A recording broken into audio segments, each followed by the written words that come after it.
Hello everyone and welcome to a new stream. Music is too low now, or it has stopped. Let me brighten this up.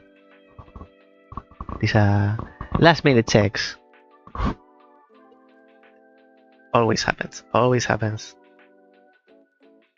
Let's give it a few seconds for the sound if it comes through all well.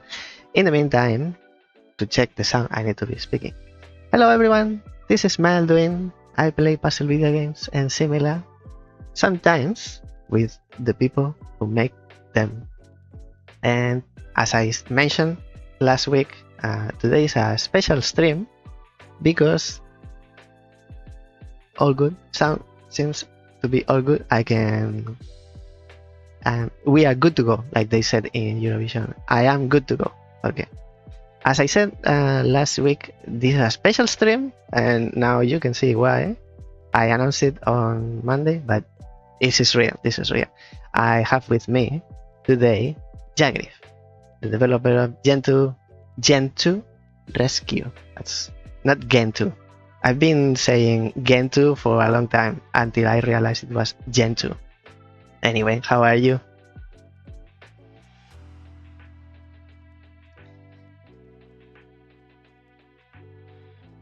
Hello, yeah, I'm good. It's been a stressful, I guess 2 years, but really the last few weeks. And this week is just starting to ramp up. So yeah, very excited, but very good. Gentoo Rescue, which usually I invite them, developers, when it's like a month or a month and a half until release. So they have time for me. This is very sudden. Gentoo Rescue releases in 2 days. That's the correct way to put it, because for you it releases on the 22nd, but for me, because I'm in Australia, it releases on the 23rd. So we can do 2 things. Say it releases in 2 days, or the other thing we can do is wishlist Gentoo Rescue on Steam right now. So there's no confusion, because Steam will tell you this game is planned for release in about blah blah blah, 1 day, 23 hours, even it tells you the hours. So we are going to play a little bit later in the stream. We'll be showing you Gentoo Rescue if you have, for some reason you haven't seen it, but you had to. We'll be playing the demo later. And if what you see is to your liking, you can go on Steam and wishlist the game. Even if it's released, it's a good idea to wishlist the game, because it also tells you if it goes on sale or if there's an announcement, an update. It's all goodness. So I think we are ready to go. So before I'll start my battery of questions, let me, Jagrif, explain very quickly to the audience what this stream consists on. It's divided into 4 parts. First part is a series of quick questions, rapid answer. I always say the same. They are like more or less like yes or no answer, but you can do whatever you can do. You can do with them whatever you want. Past guests, they took their time to answer. I'll leave it there. The very interesting question might be. That's the first part, very rapid. It's like a profile check to rapidly know about you. Like, where do you fall on, I don't know, on the social scale? I don't know. Second part, it's pre-game, and it's all about you, your experience, about you as a developer. We want to know your background. And the third part is where we'll be playing the demo, and we'll be talking about everything about the game, design, art, music, absolutely everything. If I leave something behind, people in the chat can tell me and ask about this or ask about that. actually, that's very interesting because in the fourth part, I'll be asking all those chat questions. If we are talking about a topic and someone asks something, probably ask at the moment because it's fitting. It's where that question makes more sense. If it doesn't, I'll ask everyone's question at the end. At the end is the fourth part. We'll be talking about a little bit more general, zooming out from the game, talking about the environment in which the game is released, and there will be time for the special question. If you have seen one of my interviews before, you know what this is about. If not, I'll employ you to wait for it. I find it fun, but it's very interesting. I won't spoil it. You want to watch that. And I think that's it for everyone to know where we are at in the interview. Without further ado, without further to say, let's start with this profile check. Sometimes I call it profile check. Today I think I'll call it the ice break blog with Berg Games, who were previous guests. It's the ice break blog because it's about penguins, so it has to be. Okay, are you ready? Yeah, I'm ready. Okay, so which was your first ever video game? Probably Mario, not 64, like the Super Nintendo Mario, like classic game. I don't remember the title. I was so young. I was probably like 4 or 5 years old. My second question was how old were you? But you are so fast. 4 or 5. Okay. I was 9 when I played my first video game. My guests always beat me. And the third question, you'll see that they come in blocks of 3. The third question is a little bit dubious. Third question is, how does a lettuce reproduce? How does a lettuce reproduce? I don't know. It's a plant, so it grows. It doesn't have any seeds. Have you ever seen a lettuce with a seed or a flower? I've never seen it. Yeah, I'm not familiar. Actually. It's a thinky question.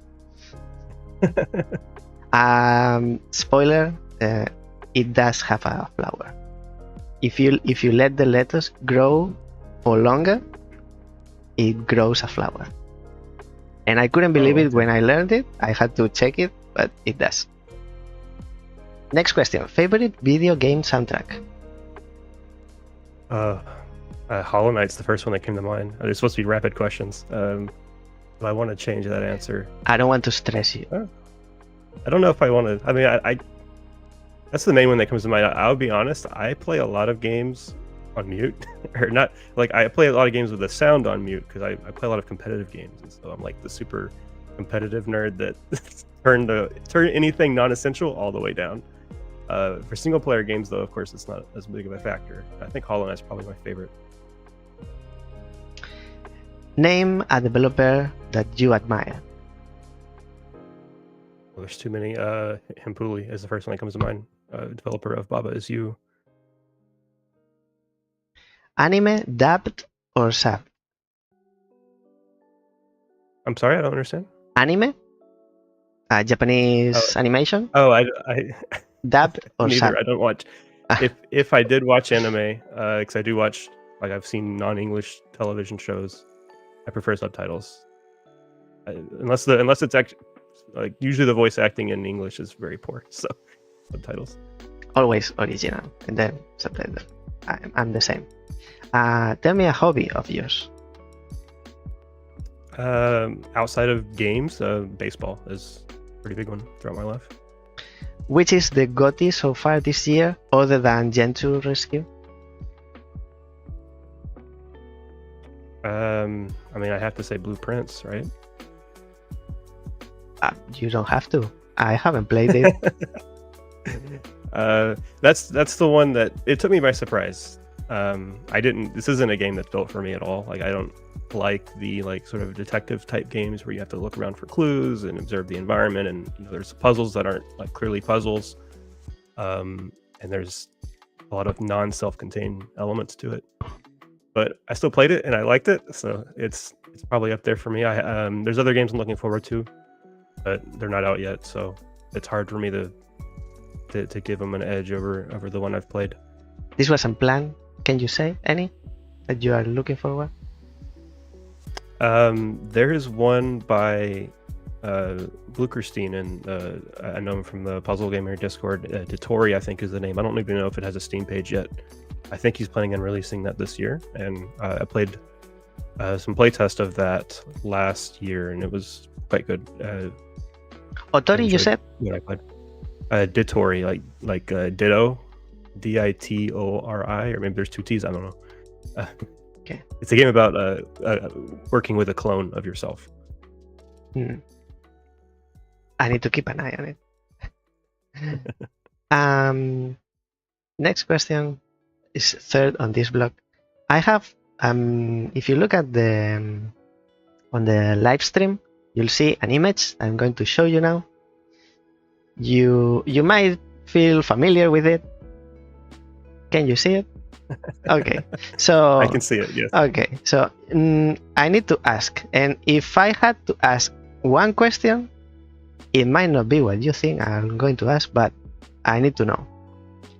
Does it taste like cotton candy? Does it taste? I would say that's probably a good guess. I think, yeah, it's definitely very sweet, way too much sugar. The texture as well, like it just melts and just gets all over the place. Yeah, I think that fits very well. I knew it. I needed to double check. Last three. Favorite puzzle video game? Baba Is You. And non-puzzle video game? I'm gonna say Diabolical, which is a game that probably no one has heard of. It's a first-person, like competitive first-person shooter inspired by Quake Live that came out like 5 years ago. If I was gonna follow that up with a game that people have heard of, it would be StarCraft 2.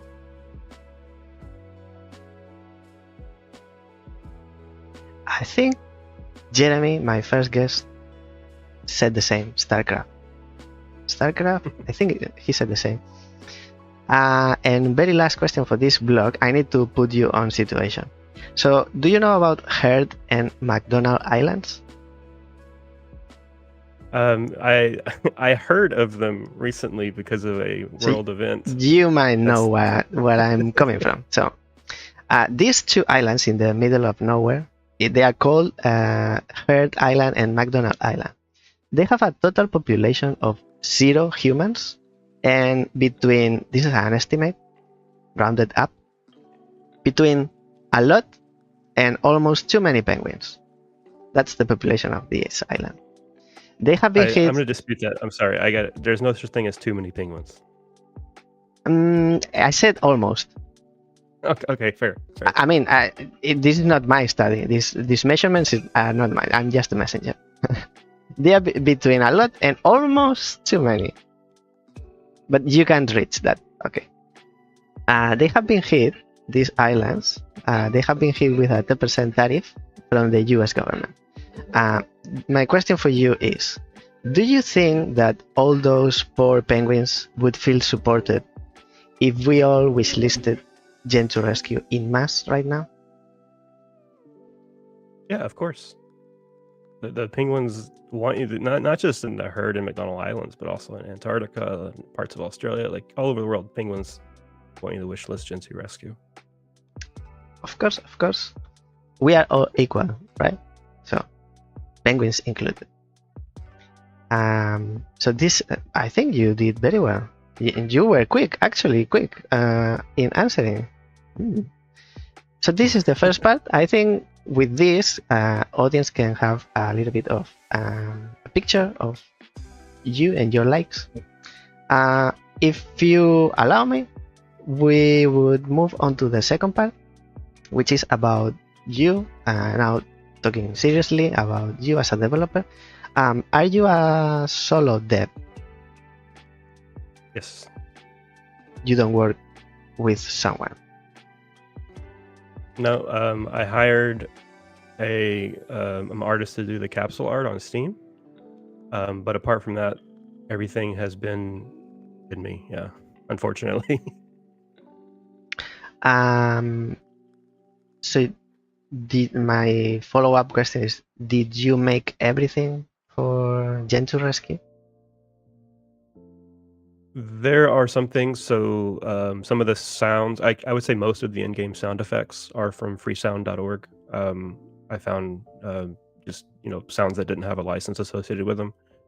I ended up tweaking a lot of those myself to fit a little better. And then apart from the sounds would be the only assets I've downloaded are the bind prompts, like press A to do something, press V to do something, or whatever. Question is more like you collaborated with someone. Oh, we all get resources from somewhere, but did you work alone or hired someone or outsourced something to someone? Oh no. All the design stuff has been me. All the good stuff, all the bad stuff, it's all me. And is it your only job? Like, is it a side job? Is it a hobby? I would like to say it's a side job, but I don't think it's going to pay well enough for that. It's definitely a hobby. I have a career as a software developer. Well, you never know until it goes on sale. Like, it's actually available. True. Tell that to Croteam, the developers of Serious Sam, when they did Serious Sam, and then they did Talos Principle. You never know. You might be the new Croteam. What led you to become a game developer? I could talk about this for a while, and there's a lot of factors that led into it. The big one, I guess, was at the time I was playing a lot of like esports competitions in Diabolical and another game called Limnus Gate, and then at the same time I was also competing in another game, Multiverses, that you might have heard of. Actually, that one was big for a little bit, and kind of all those games died around the same time. These are just hobbies, so it's not like I was making any real money. I was making like $1,000 a year, maybe, or $2,000 a year.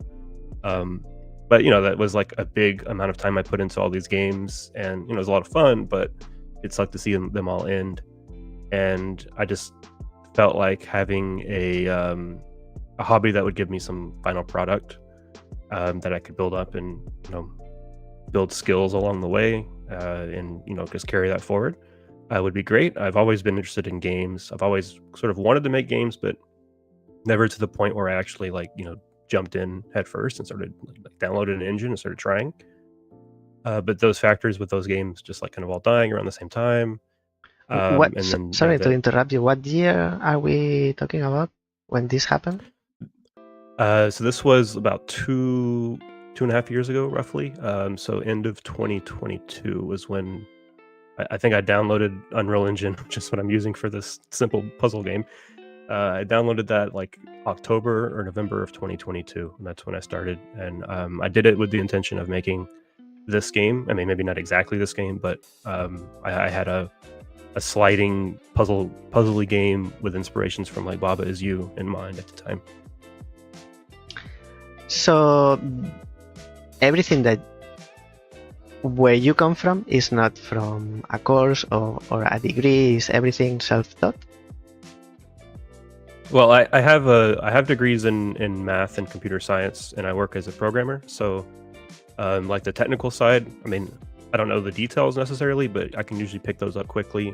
Programming I already knew, but just knowing general programming, then knowing how to dive into an engine and build off of that.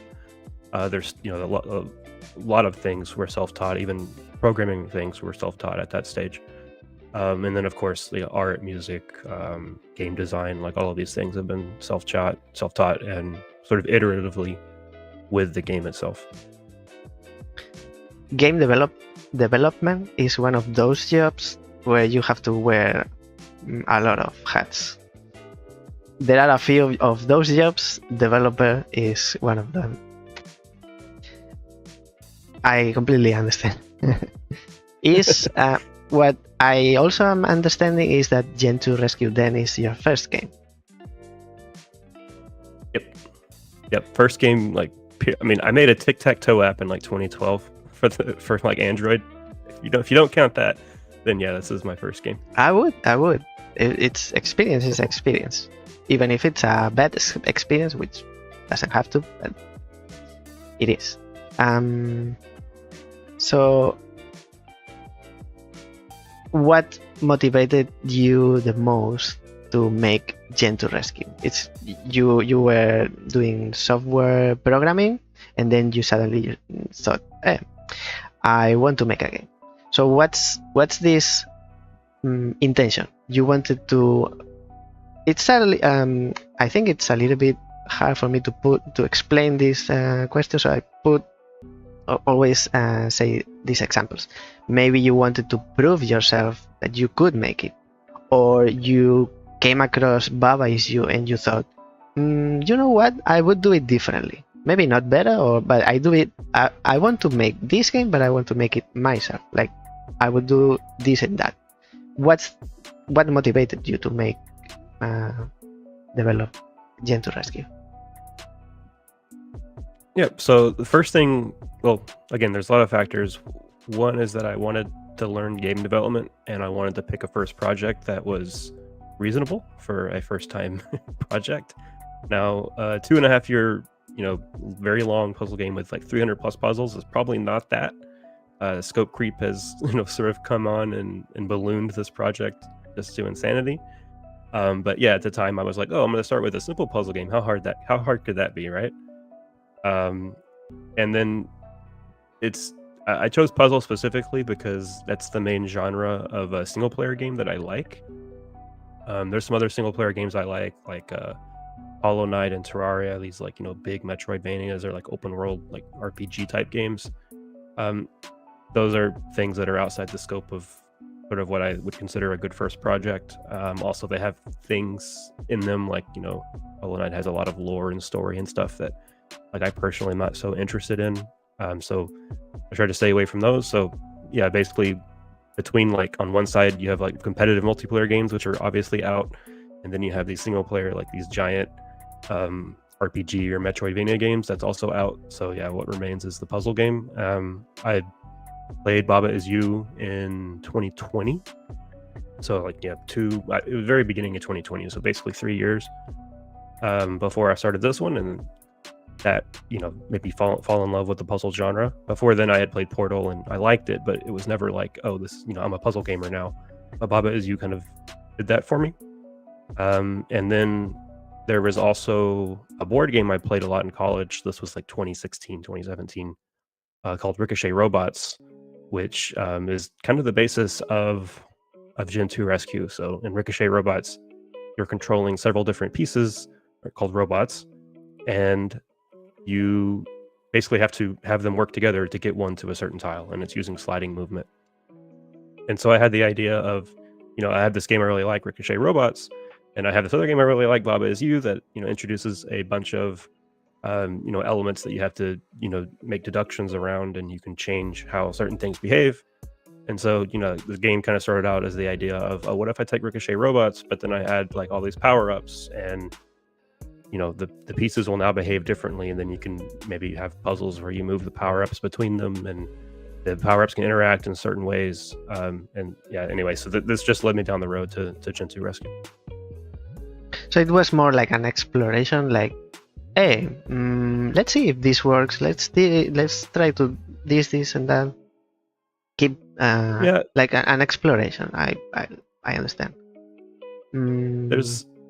I'm sorry if I could jump in and expand on one final thing. I just thought of another checkbox I guess I was checking at the same time.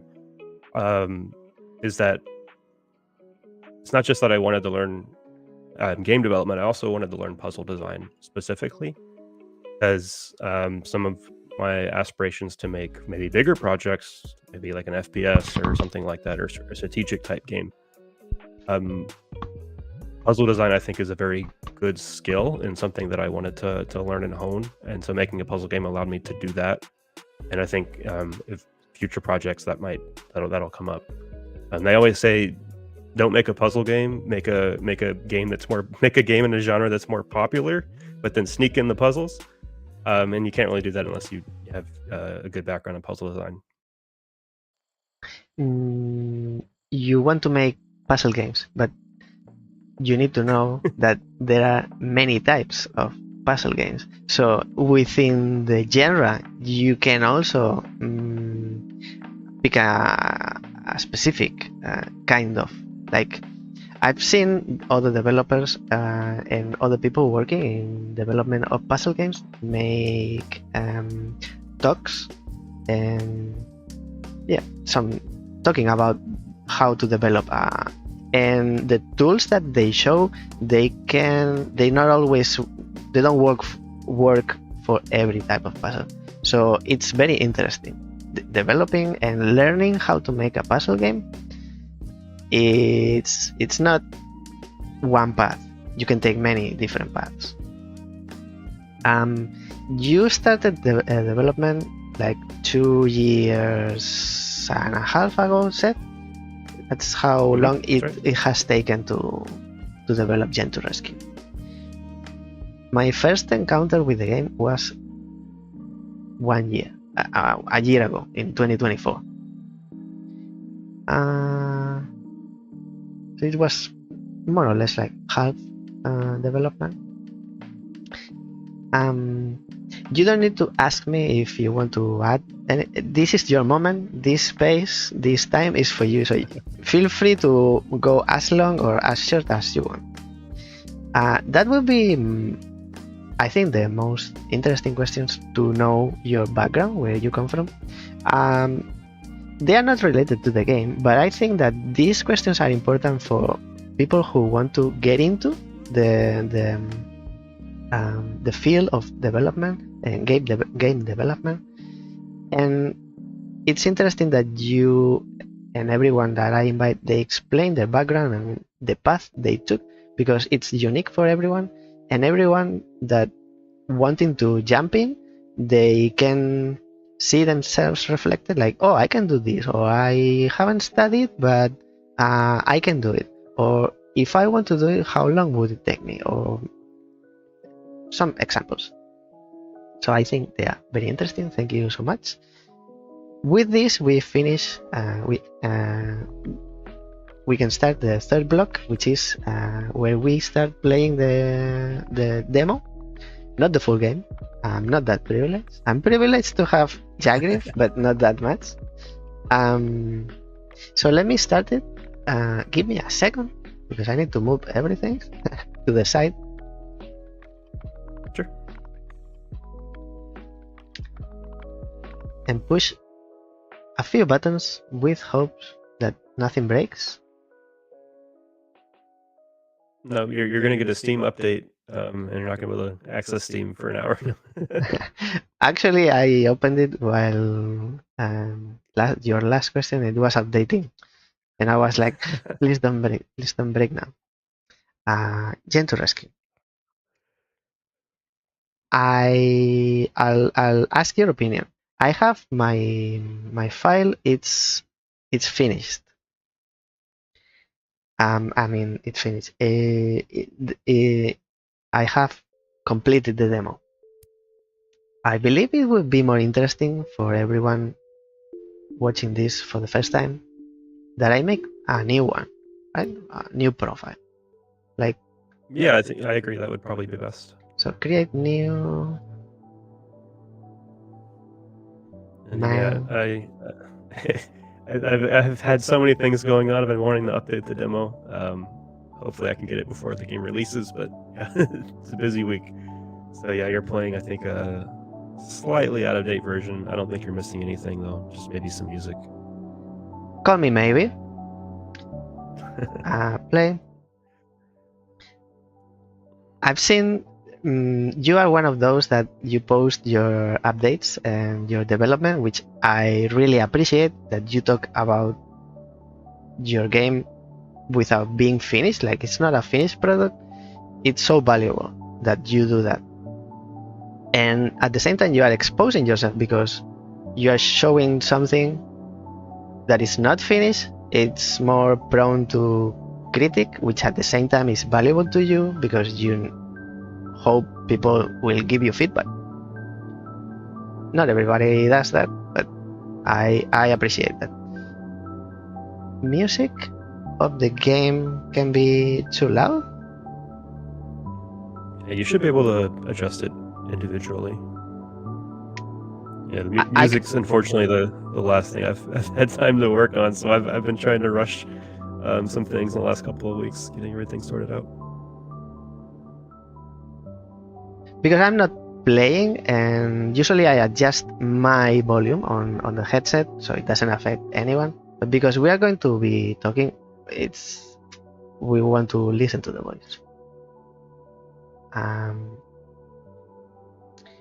Okay, back and play. So this wasn't here last time. How can I no, this menu? This menu? I want to see the perspective. Save and quit. This one. Sorry, there's a slight delay on stream. I'm not sure what you mean when you say this menu. No, it's I'm fine. I want this perspective. It's I would say it's recent that you have this in 3D. It wasn't when I played the 2024 mid 2024 demo, and then I played for the second time early 2025 demo. Okay, so for a start, while I still I do my first I take my first steps, but I'm sliding, so I'm not walking, so I'm not taking steps. But anyway, you know what I mean. You said that it's a game inspired by Baba Is You. Any other game that inspired you, or if not, what parts of Baba Is You were the most inspiring? Yeah, so initially it was just Baba Is You and Ricochet Robots, which is a board game, but I would still consider that to be the main two inspirations. But yeah, after development, I started, I played a handful of other puzzle games. I've been hanging out in puzzle discords and seeing other games that are discussed and what people like about some games, what people don't. And I usually try to view everything through the lens of, could I do something in my game that, can I add something to my game that makes it better? Could I tweak something that makes it better? And so in the process of that, there's been a lot of other inspirations. Probably the most obvious one is Patrick's Parabox, just with the whole world system going in and out of puzzles. And slight spoiler, it's in the trailer, but recursion comes up later on. So yeah, Patrick's Parabox would be one. The visuals themselves, these have been tweaked. I mean, as you know, you played a version from a year ago where the game didn't even look like this at all. A lot of visual inspirations have been taken from a Monsters Expedition. Joseph Mansfield with Thinky Games actually gave me some pointers on the visuals. So yeah, huge shout out to him for reaching out and saying like, hey, your game's kind of ugly. You should do this. I mean, in the nicest way possible. He asked permission first and everything like that, which couldn't be more grateful. And yeah, I analyzed, small bits of a Monsters Expedition. Of course, that game's just beautiful. My game comes nowhere close to that visually, but it, at least let it make some leaps forward in the visual quality from what it was before. Other things. So then, yeah, the puzzle design itself, I went through phases. Started out, I didn't really have any idea what I was doing. As I started to sort of get more refined in my puzzle design, it was around the same time that I played Steven's Sausage Roll. And so, unfortunately, or fortunately, some of the puzzle design has some of the inspirations, I guess, or puzzle design philosophies have crept in from that. This was probably like February of last year. So some of that puzzle design has also been walked back a bit. So it's hard to say exactly how much of the different influences are in the final product themselves. And then back to Baba Is You. Like I say this game is inspired by Baba Is You, and I can understandably see that players will be like, really? This isn't. There's no words. There's no. You're not forming sentences and changing the rules of the game. At sort of like a meta level. The initial inspirations for Baba Is You is why the items are in the game. Just picking up items, having power-ups, and changing the way that individual penguins behave is in a way kind of similar to changing the behavior by forming sentences. Of course, maybe in a much less awesome way that Baba Is You does it. But then also some meta stuff that Baba Is You does later on, and also in some of the modded Baba Is You games. I haven't played the modded stuff, but I've watched some few streams. And funnily enough, I was like, oh, that's what I'm doing in Gentoo Rescue. So there's some similarities there. Just a clarification. You don't mean that different color penguins, they have different way of there's no difference in mechanic how they work. They are the same, but because they can use tools and gear, they can act differently, but they are the same. It's not like the blue can fly and the yellow can dig or breaks walls. Right. Yeah. It's like Baba Is You. Baba and Kiki are the same. It just depends on how you define the rules in that puzzle. And so same thing here. Blue penguin, yellow penguin, they're the same. They might have different target locations, and they might have different items.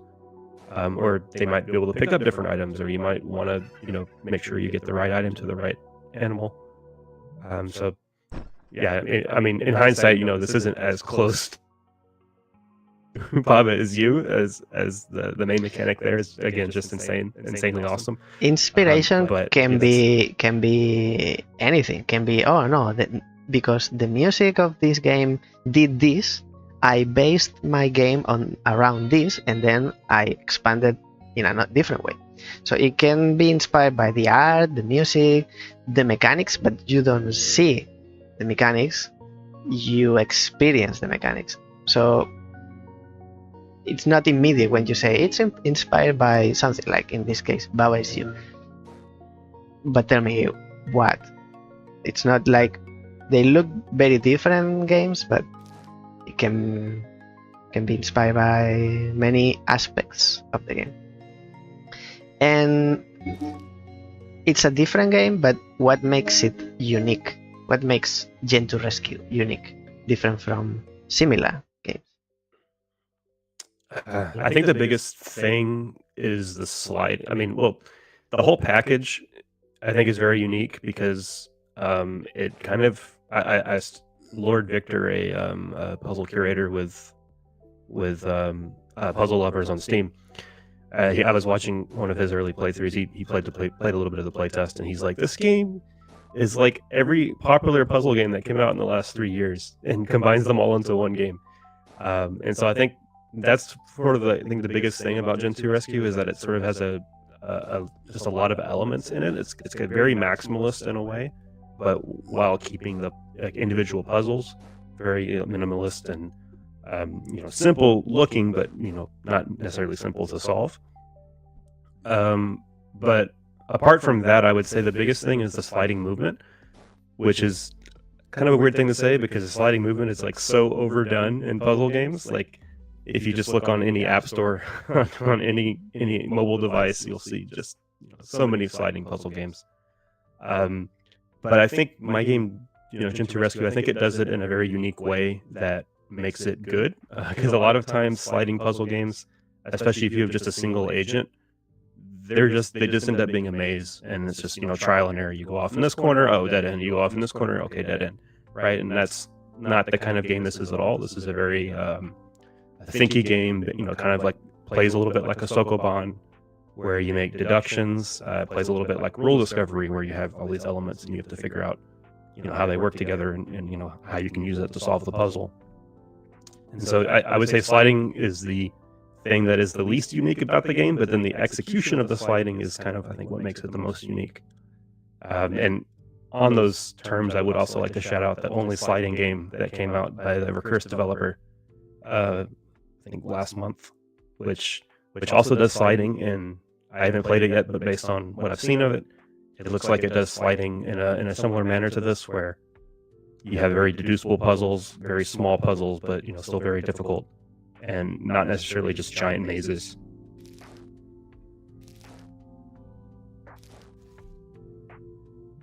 Like in the puzzle, this is something that now I'm realizing, because I've been streaming for a year and a half, and I've been only streaming puzzle games because it's my interest. But never before I've played so many. I've played few puzzle games here and there before, but so many, and in this short amount of time, I've seen a lot. I'm impressed how within the same type of games, like say sliding games, there are not two equal. There are not two puzzle games that are sliding puzzle games that are the same. Every puzzle game always adds something that makes it different, sometimes more or less interesting, but usually if you have football games, they are all the same. Maybe because I don't play them, I see them like the same. If fighting games, they are all either 3D or 2D, so not much from there. Shooting, maybe because I am an ignorant, I don't play them, I see them all equal. Now I played puzzle games of Sliding Hero, Only Sliding, Slide Cell, which released recently as well, Gentoo Rescue. They take the same mechanic, but at the same time they use it differently. I'm impressed. I mean, that's just game development. I would argue against some of your examples that are all the same, particularly fighting games. Although I will agree, FPS games, unfortunately, are just like, they're almost all the same. As someone that likes FPS, and I know that's technically not true, but coming from a Quake Live Diabolical background, there's like so many FPS games that look all the same to me. But then puzzle games, just like, especially sliding games, I would say, but I think puzzle games in general, there's always these edge cases. Like you build these basic mechanics, and even if the basic mechanic is the same in your game as it is in someone else's game, you're going to run into edge cases, and every edge case is an opportunity to do something different. And then that's not even talking about once you start adding mechanics, because that just adds more edge cases, and obviously the mechanics are probably different. And there's tons and tons and tons of tiny decisions that you have to make. And some of the decisions you don't even make as a developer. Some decisions, you make one decision, and then you play around the mechanics, and you discover something about your own game, which is kind of the funnest thing that can happen. That happened to me a couple times. And it's always fun to have an emergent mechanic pop out that you didn't anticipate. But that just happens. And I would say game development in general, but definitely puzzle games. And then sliding games especially, just since the movement is so different and hard to visualize, and has you're interacting with walls, you're interacting with other agents constantly. So just more opportunities for edge cases. I acknowledge that maybe because I'm not into some type of games. I'm an ignorant and they look the same to me. But I would say that someone that doesn't usually play puzzle games, I would say they wouldn't see them equal. Like, oh, this is the same, but this is different. But I found you should. I'm sorry to interrupt again, but you should look at some of the Reddit posts I make about Gentoo Rescue. My game is the same as 100 other games, according to people on Reddit that aren't, in the puzzle genre niche. I need to jump into the conversation then. It's just the outsider's perspective of anything. It's hard to see those fine details that separate different ideas. It can be. This Can you see what's here? Yeah, I see some cotton candy. Maybe now is the moment to talk about this. I know. Let me say this. I don't know what it is. And also, I don't want to know what it is. I won't make you say what it is. Maybe there's some people who know. I don't know. But I don't want to know. I want to discover. And it seems to be something special. I'll leave it there. So, I don't know. Honestly, I don't know what it is. What I did see, I've seen this, but I don't know what it does. What I did see if I'm not mistaken, in the 2024 demo was this kind of lasers, shooting lasers. But lucky for me, I don't remember what that did. So I need to rediscover again. Now I'm trapped. I'll ask you. Yeah, go on. Go ahead. Oh, sorry. I was just going to say that the shooting lasers you remember are still in the game. They're not in the demo, in this demo. And they are different than the cotton candy. So, yeah, you can look forward to 2 different discoveries once the game drops.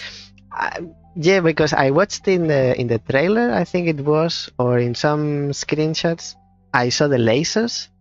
But then I was thinking, wait a moment, I didn't see this in last demo, this year's demo, I think it was February or so in Steam Next Fest. I didn't remember, but I remember seeing this before, and it was on the 2024. Now I'm here kinda trapped because if I move, I fall into the, so I need to reset. Yeah, or undo is fine. And if I undo, this is something I can talk about if you would like. This is a common point of friction in the early game. I've gotten a lot of comments of people that just find this so weird that you run into a dead-end puzzle and you're trapped. You have to undo on the world. And spoiler, this is supposed to teach that the world is no different than any other puzzle. That's specifically why that's there. It's also, I guess that's, yeah. In the full game, there might be a different spot. Yeah, there's different spots in the full game that teach this in case someone doesn't happen to go in that corner. But yeah, in the demo, I think that's all there is. And yeah, I know it's something that is very unintuitive. I wouldn't say it's wrong. It's something you don't encounter usually, because usually the map is not a level, but in this game the map is a level. I wouldn't say this is a problem. It's just I was wondering if by undoing I was undoing my progress on the level that's at the end. That's my question. But if I press R and I see it's the swirl, colorful swirl is still there, it takes me 2 seconds to put that doubt away. Yep. Quick questions. There's no story, or there is a story, or like an excuse or something? No, there's no story. Any story is in your head, which is fine. People can create their own lore. I did mine. I did mine in the 2024 because I realized these little penguins, and I believe I read somewhere that you need to like kind of reunite the little penguins with the parent penguins, something like that. But it's an excuse. It's not like you don't see the progress throughout the game. Like, oh, now you are not saving them. Now they are going to school or whatever. Yeah, I mean, I just don't. I'm not a story person. I play. I mentioned StarCraft 2 earlier. I've said this a couple times in the Discord and puzzle game Discords that I've played through all 3 of the StarCraft, or all 4 of the StarCraft 2 campaigns, and I skipped cutscene every single time. I just give me the gameplay. In this case, just give me the puzzles. So I don't feel like since the story type things, lore isn't a big interest of mine. I didn't feel sort of well equipped to create something that would be good. And in my mind, something bad is better to have nothing at all than something bad. So yeah, you're rescuing penguins you're rescuing baby penguins by getting the big penguins there. And then the walruses, they want to be free, so they go into the water. That's the extent of it. And which engine is the game made on? Unreal Engine 5. Unreal Engine 5. Ah. Yeah. So I mentioned I started in 2022. That was around when, there were a bunch of these showcases. Unreal Engine 5 was just releasing, it was maybe in beta for a little bit. And, it's not the best fit. I'll admit that right up front. The game would probably be, some things would have been probably a lot better if I had chosen, Unity or Godot, or even just Raylib and just program it up. But part of the reason for Unreal Engine 5, I guess the first part of the reason is I didn't think it through that much. I just, wanted to develop games, and I still think that's the best way to go about it. If anyone is looking to get into game development, don't second guess yourself too much. Just download an engine, any engine, just start playing around. You can always change it later. The first reason I didn't think it through, and then the second reason is I maybe did think it through a little bit, and I would like to make a 3D games in the future, maybe FPS games or strategy games, with puzzle elements, of course that'll be a big focus. Maybe a 3D puzzle game, things like this I sort of had in the back of my mind. So getting used to the 3D workflow, using Blender, creating 3D models, learning a 3D engine like Unreal Engine was something that I was interested in. And then I guess a third reason that's kind of silly is I'm not really looking to get into game development professionally. But if I ever did, Unreal Engine is a good tool to have in your tool belt. If you start applying for jobs, that's highly sought after. I've solved a few levels and I'm starting to see a pattern. I'll tell you in a moment, because I'll ask you about how you come up with the levels, how you come up with ideas for levels, or how do you make them. So I'll go back, and then from here to go back, how was it? I don't remember. If you hit escape, or if you're on a controller start, and you can do exit current puzzle. Because it tells you here, which probably audience can see now, that there are layers and there are some things I'm leaving behind. Oh, so if I'm here and I go up, I can't because I'm trapped. I need to undo. And then we go. That's another that's another big point of friction that has been brought up many times, and I am stubborn about.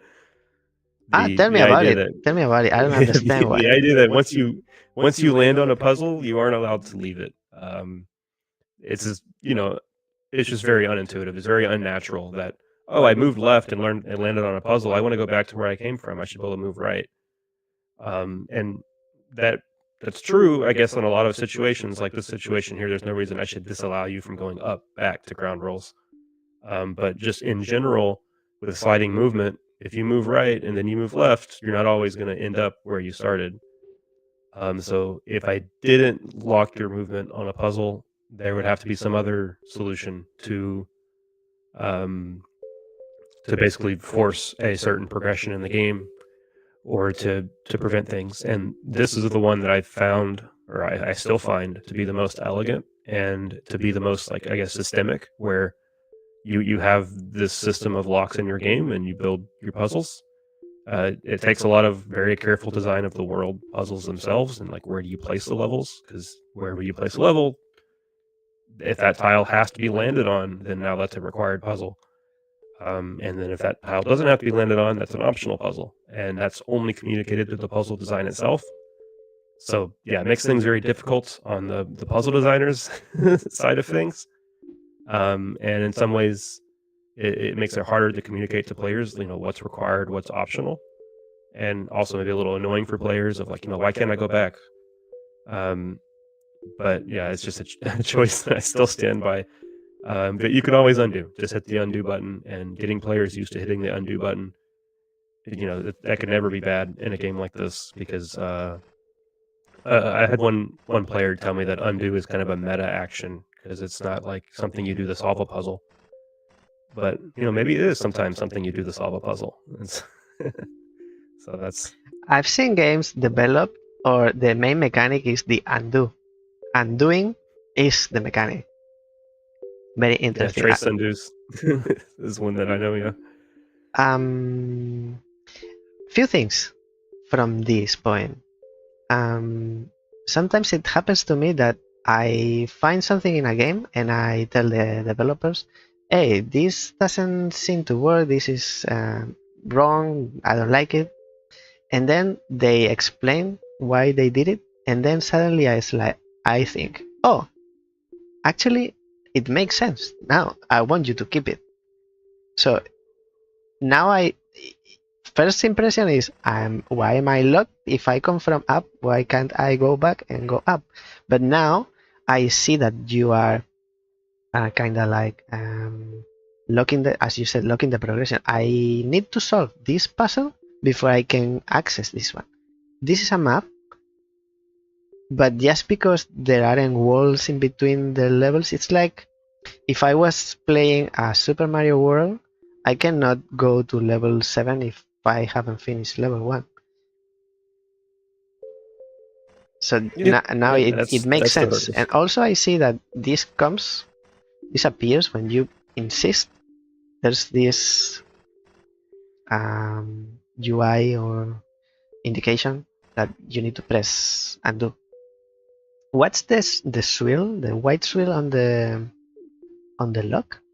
It's because I've been inside. Yeah, because you've seen it. That's communicated a little better in the full. I don't think it's communicated really at all in this game. It's the if you hit escape, I don't remember the default keybine. If you want to hit escape and look on the right, you will see a list of keybinds, and so there is a keybind for warp or map. I think it's called warp.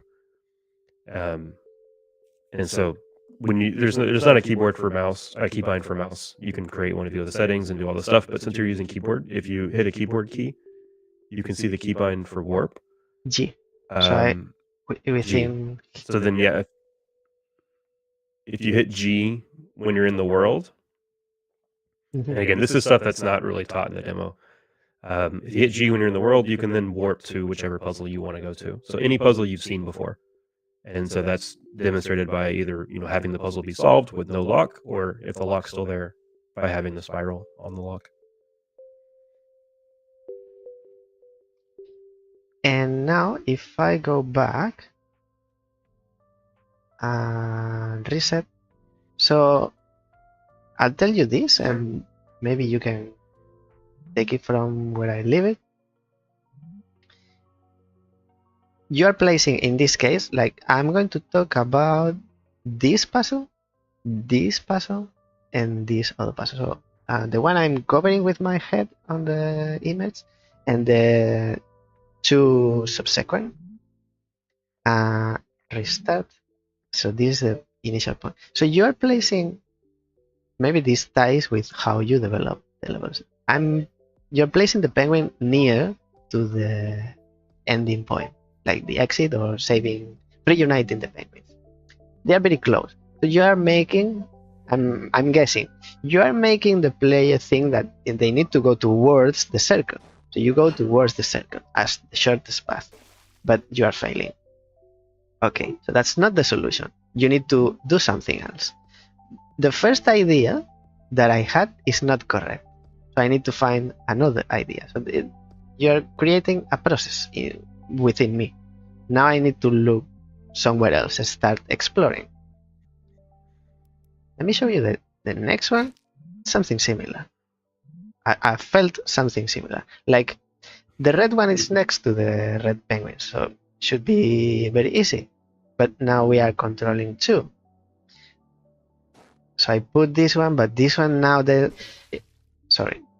fall within. But if I bring this one, it's on top. So the solution is immediate to my eyes, but not to my brain. I need what I see is not the solution.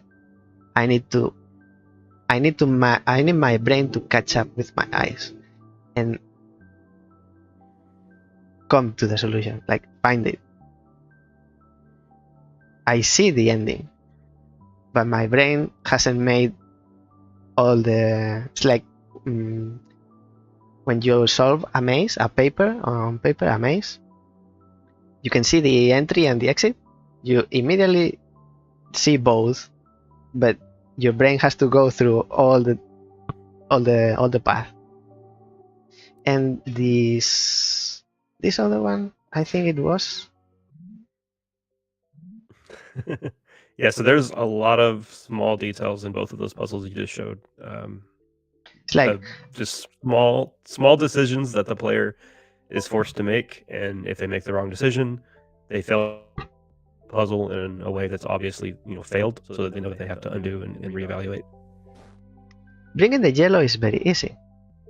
Bringing the blue is very easy, but each one blocked the other one, so it seems easy. It's what I like of puzzle games, is easy to understand but hard to master. I'm starting to see this here. So is this somehow how you come up with ideas and develop the levels? What's your process?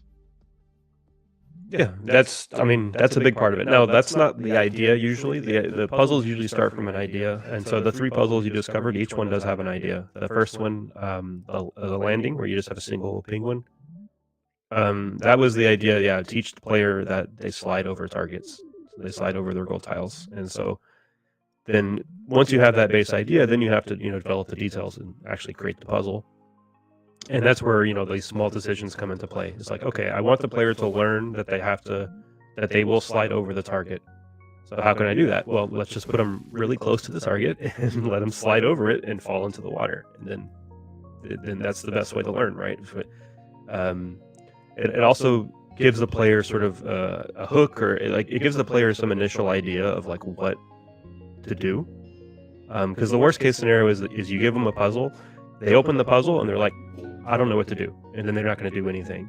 But if you put the target right next to the penguin, then they're going to be like, oh, this is easy. I'm going to go up, I fell in the water, right? And so just getting the player to start interacting with the puzzle and realize that fail state, it does both of those things well. Lets them learn, lets them interact, and then of course it's just a maze after that. They can go around and they can realize, oh, I need the wall to stop on the target. So yeah, that's this puzzle. The next one is, the idea there is like, oh, I want an easy puzzle that teaches players about multiple animals, and specifically about like the controls of like how do you switch between the animals. Because you could imagine I could have a puzzle here that has 2 animals, but you only ever have to control one of them. Which I could have added, but I didn't want to add too many puzzles in the beginning of the game. I don't think the game gets super interesting until items start getting involved. So I'm secretly kind of trying to speed players through the beginning part where there's no items. So that's why I didn't have that intermediate puzzle. So I wanted a puzzle where there's 2 animals and the player has to switch control. And so once I had that idea, how do you execute it? In this case, again, I put the red penguin right next to its target, so that the player is going to try moving red. Now, this is a lesson they just learned in the previous puzzle, but it's always nice to reinforce lessons. Some players are going to immediately just try to move left and fall into the water, which is, that's fine. That's going to happen. And a key point here is kind of subtle, that the red penguin is on the top row, and the way the game works, initially when you load a puzzle, it'll select the penguins in a certain order, and so in this case it's going to select red first. So I know the player is going to come into this puzzle with red selected, and so I didn't want red to have to make any moves, and red can't make any moves without falling into the water. So the first action the player actually has to do here is switch the selection. So this puzzle is teaching that's one of the main lessons of this puzzle, is that you can switch the control of the penguin. So this is teaching players they can hit tab or Q to change to the blue penguin.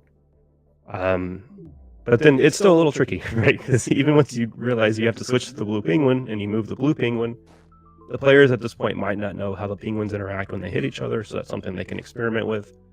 But yeah, if you move blue up, and then some players are going to immediately switch back to red and try moving, and they'll see how the penguins interact, but that's not going to get them to a solution. And I don't think it's a super hard puzzle, but it's definitely probably harder than players would expect this early into the game. I think there's only one solution, like only one way. Oh yeah. It's like you need to go through. It's not like 20 possibilities. So. Oh yeah, that's once I figure out usually. I need to switch to the blue can only go up, can only go right, can only go down, can only go left, can only go up, and then the solution comes.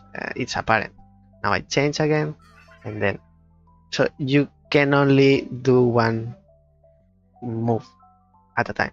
Well, there are other moves. So the fact that there's two agents here, you can select blue and move blue up. Oh, and then yeah, the only other move with blue that makes sense is moving blue right. But players just learned about swapping selection, so a lot of players are going to swap back to red and think, "Oh, I'm done with blue." So yeah, you have to keep this action in the back. Like swapping penguins is an action, right? And so this is why there's no wall. So like I could have put a wall to the right of red's starting position, and that would allow them to, after moving blue up, red could move left and then could move back right to back where it started. But I didn't want to do that. This is supposed to be an easy puzzle, so I wanted to restrict the state space as much as possible. So it's like super, super highly unique. If you move left with red and you're not on the target, the puzzle's lost because you can't move back right without falling into the water. And so this is also like a very intentional design decision to have this puzzle be, highly, highly unique. If you don't do the exact move sequence, then you're going to run into not just an impossible situation, but an impossible situation that is very easy for players to understand. Because the worst case scenario is you put the player in an impossible situation, but they're not sure. They don't recognize that. So that's why there's a lot of missing walls here. So that if you make a wrong move, you're in the water and you have to undo or reset. So a bit more like in general, not specific cases of levels, you visualize the player to come up with ideas for levels. You visualize the player doing something or putting them in a certain situation with intention, like I've given you this item, now I want you to play with it. Look at what you can do. I'll put you in this situation to realize you can do one, thing one, thing two, thing three. Is this how you see how you come up with the levels, how you develop them? And then I want the player to be in this situation. Now, to be in this situation, how would everything else would look like? It starts with an idea. Like you have an idea, like, oh, I want to show off this cool interaction I have, or I want to show off this neat trick I can do with this item, or something like that. And so once you sort of commit to making a puzzle with that idea, then setting it up is where all the the devil's in the detail. That's where all the work goes into. And generally, this isn't always possible, but whenever possible, you want to make it where the very first move communicates to the player like what they have to do, and then after they make that first obvious one or two moves, they run into a problem, and then they immediately know what the problem is. So they know they see the puzzle, and it looks easy at first. They make a couple moves, and they realize, oh, okay, I see why this is going to be hard. Like this one, and then they can start working towards a solution. Yes, like this one. It's so the first move I always try the bait. It's not always possible. So like some puzzles aren't going to do this, but I try to bait a first move just to make the player start interacting with the puzzle and realize immediately, oh, okay, I can't do with this. It's not as easy as I thought.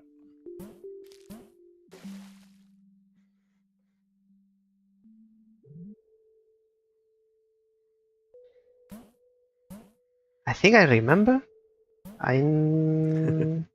Because this puzzle in particular is very interesting because I found myself something clicked on my brain because you are used to move towards where you want to go, but this level showed me that you need to sometimes do the opposite, and it's what it does. So you start here, you go up, and you are back to the beginning. But from this point, the way the penguin advances is by pressing the opposite key to where you want to go. You go left, but the penguin moves right. You press down, and because it bounces back, goes up, and left, but goes right. Yeah. So this puzzle, this is, I think this is the first. I don't want to like just grade puzzles good, bad, whatever. This is what I would consider like the first good puzzle. Like all the puzzles before it, I don't think are bad puzzles. They do what they need to do. But this is the first puzzle that kind of has a really unique, like, oh, I can do this, right? Like this is the one that sort of shows something very special. The other puzzles are just teaching you how to move the animals around, and even though they have unique ideas in them, and you have to make good revelations, the thing that they're showing off isn't so cool. But in this one it is. And a fun fact about this mechanic, actually, the spring was, I think, the first item or the second item I made. And I mean, this is kind of embarrassing to admit, but I didn't even consider this. Like, I made the spring, I put it in the game, I programmed it, and then it wasn't until later that I started playing around with the spring and I was like, oh, you can bounce backwards off of walls that you're right next to. I did not even consider that. And it's funny because that's what the spring's for, and like that's the entire like mechanic of the spring. This is this emergent consequence. I wouldn't even call it an emergent consequence. It's introduced in puzzle 2. But yeah, for me it was actually. That was puzzle. That was puzzle 2. Yeah, this one. And For the spring, yeah. For the spring, yeah. I like the first ground. How's it called? Ground rules. Ground rules, because it's a tutorial and covered. It's a tutorial, but you don't feel like it's a tutorial. You feel like you are playing, not like you are being taught or you are studying or focusing on learning, which is best. Yeah, it's hard to do, but that's kind of what the entire game is. I see people on game developer subreddits or discords or so forth. Game developers always complain about making tutorials because it's hard to make a fun tutorial. Unfortunately, I'm making a puzzle game where the entire game is a tutorial, so this is something I've had to learn and iterate on a lot to get it to work. Where you're constantly trying to teach the player things. You're constantly trying to plant some seeds in their head about how something works, and sometimes you subvert that a little bit, and sometimes you expand on it later. And yeah, it's it's a very very difficult game design challenge. But when it works, it's marvelous. And another aspect of the game that's kind of unique.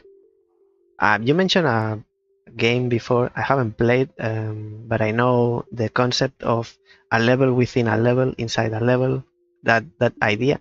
This game has that, and we can see here like we are inside another level, another level. This level, maybe you can explain. I'm sure you can explain better than me. But this is what I understand. This is a level, but this level has levels, and at the same time, this level in specifically is called progression. Within progression, we can find other levels like retrograde, skipping, and this one we are now unbounded. If we go in, we are in this new level, which is called unbounded. Here at the top, it shows. Not sure the logs why they are there, and at the same time, what would be now our map, which is a level, it's within another level which is called teaser, right? If we go back, we can go back to teaser. So this is teaser. and then we get in, and then we get in. This is how you move in this game. Okay, what? Yep. It's a typical world system. Except usually it's just one world and then there's levels in the world, and maybe you would have multiple worlds that you can travel between in different ways. It's just that with another layer stacked on top of it, and in the full game maybe another layer on top of that, and maybe another layer on top of that, right? So it's a giant tree of puzzles and puzzles and puzzles. And then, by the way, the lock on the level names, that's just saying that you haven't beaten that particular level yet. So it's a way to communicate that, oh, I'm in this at level unbounded. I haven't beaten it yet. Although now you just beat it, so the lock went away. Because there's a difference between I have seen it and I have beaten it. I have solved it. Right. So if I go, no, I don't. If I go in twist, now I've seen it. That's why it has a swirl. Because I know, because I've played not the first one, but the second demo earlier this year. There's an importance on you've been in, but you haven't solved it. And this might ties with the mechanic of backtracking. Backtracking and going back is important in this game. If we go, we don't go to the beginning. Keep going. If we go to the map, we can see here there's a lock. There's a level that is inaccessible, apparently. Here, right at the beginning, it's like, if this is the beginning, why can't access it? So it's at the same time you are not doing anything. I'm not capable of seeing what it is, what's inside. I cannot do anything with it, but at the same time I'm learning that I have to leave it. I have to let go, and maybe I discover later that I can come back. And how I can come back. Yeah, that's the purpose with this level. In the full game, there's maybe more than one in the first section. But yeah, the locks that are inaccessible, they're partly there to teach players that they don't have to clear all the locks. They just have to beat the current level. There's a couple other locks here that you didn't have to clear, but you did, and I expect most players will. But I wanted to leave one there just so the players. I mean, some players aren't going to notice this, so it's not like it's not a necessary tutorial at this moment. But for some players, they'll notice, oh, there's a lock there that I haven't beaten. I guess I don't have to clear the locks in order to beat my level that I'm in. And then, yeah, the other big reason it's there is to make players want to get there and then realize they can't, and then realize, oh, I must be able to do something later. I've advertised this game as a Metroidvania in different places, so it's important for me to kind of show off that there's some element of backtracking early on. Because there's some backtracking, does that mean that there's optional content? Oh yeah, there's a ton of optional content. Even without backtracking, the puzzle, like the worlds themselves, are going to contain a ton of optional levels. Like this ground rules. I mean, this is the demo, so it's hard for me to put too much optional content in the demo. Ground rules here contained 2 optional levels, not counting the one that you have to backtrack to. And in the full game, like a world might have 14, 15 puzzles total. Maybe like 4 or 5 will be required. And those puzzles are usually a little bit easier. They maybe teach more essential things that players really need to know before they advance. And then everything else is optional. The one, I guess I would say, kind of it's partially a good thing, partially a bad thing about the game, is that the game doesn't communicate what is optional outside of the puzzle design itself. This is something I've kind of gone back and forth on, whether I should say, if I have an optional puzzle, I should color the lock like red or something. So it's a challenge level. It's going to be off to the side and color it red. I've opted to just not do that, just to keep it very like systemic, part of the game itself. Players, if they want to figure out if a puzzle is optional, they just have to figure out if they really need to land on that tile. And I try to place a lot of puzzles that are obviously optional, because in order to reach them, you have to go off this beaten path into this little nook. And so, yeah, clearly you don't have to do that. But then there are other puzzles that seem like they might be required because they're sort of on the main path, but there's another way around. And so it's allowed me to keep sort of my options open on not having to, rubber stamp this puzzle's optional, this puzzle's required, this puzzle's a challenge puzzle.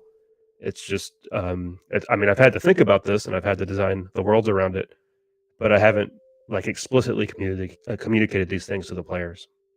And so again, it's something that some players aren't going to like. I think other players might like. I like having this sort of more elegant system associated with it, but it does introduce some friction.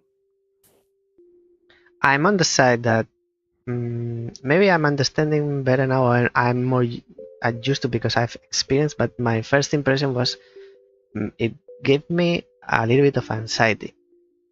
So I was on the I don't like it group because maybe I'm used to go in puzzle games level after level, but this is different, which I also at the same time appreciate now. I'm thinking where to go without looking like a Metroid game or similar, where you have to backtrack. It doesn't look like it. It looks like a puzzle game. Why? It was confusing, but maybe because it's too new, which is also normal. And I felt it was confusing, like the way. Now I'm totally fine. I'm okay. Like, yeah, I see this. So what? I know I can, or maybe I don't know how, but I understand. It looks very unreachable. By the means I have so far, I won't get to it. Or maybe I can, but I haven't discovered. And later on, the light bulb goes on, and I discover, oh, I could have done this 2 hours ago.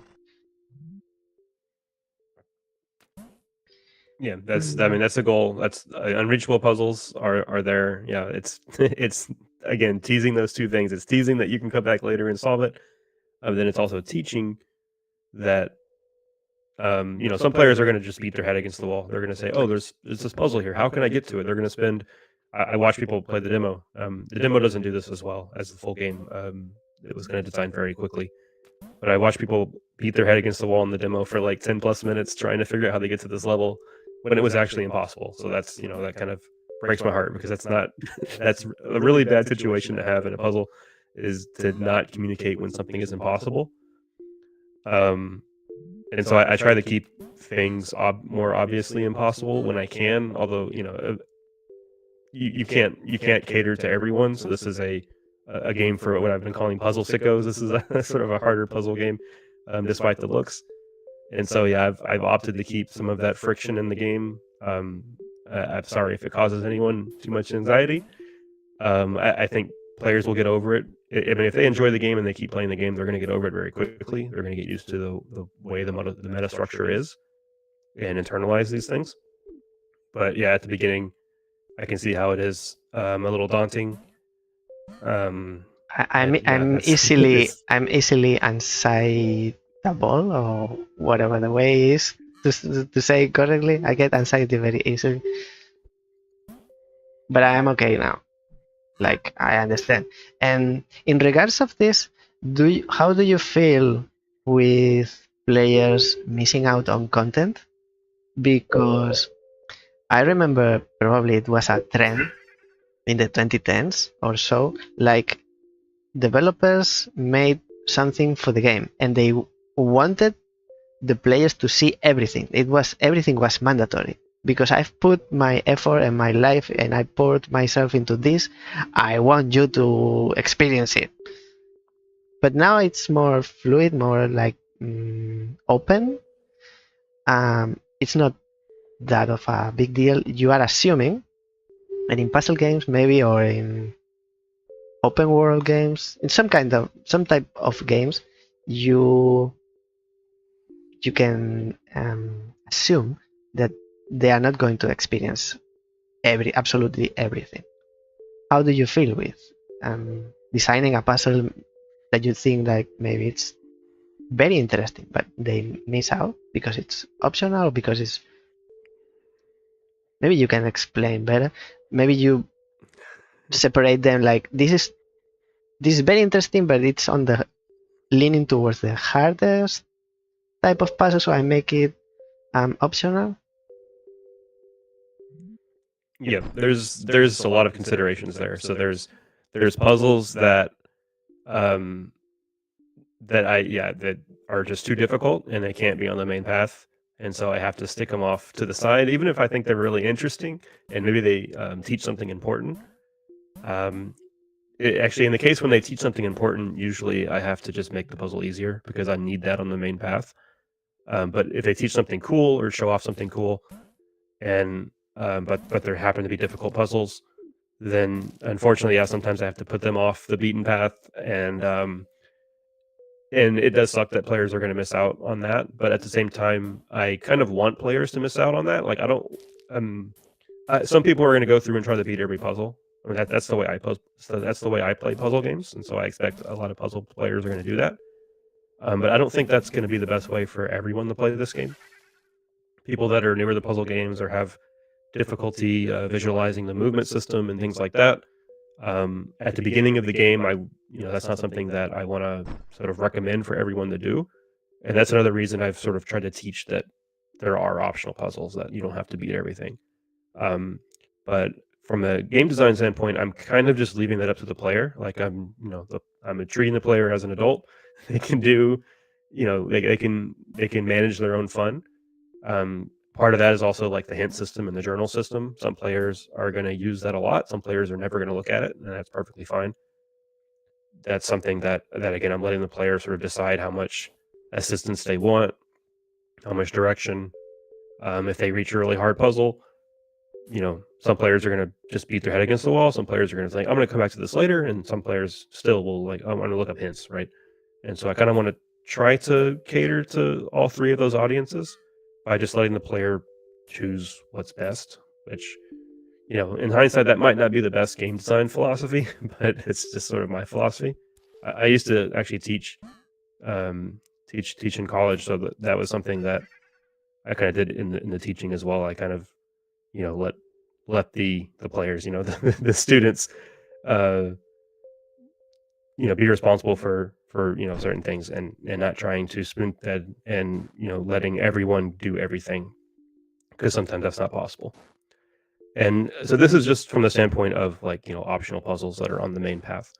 But then there's the same consideration about mechanics or entire mechanics as well. Like there's a lot of really cool mechanics in this game that I'm excited about that don't appear until like 15 hours in, 20 hours in, or something like that, right? And um, it's tough because I would like to front load some of these things because I know a lot of players aren't going to get through that much of the game, and so it's a trade off there of like do I put the mechanics sooner than it really should be just to show it off, or do I put it in sort of its more proper place, when the player is more well equipped to receive it. And so I've kind of opted to do what I think is best for the game, even if that means that some players are never going to see it. So yeah, there's a lot of late game stuff that that I would really like to show off sooner than I do. Um, but just the nature of puzzle games, especially harder puzzle games that happen to be long, is that you just have to accept that not everyone's going to do everything, and just try to make the best experience you can for what they will experience.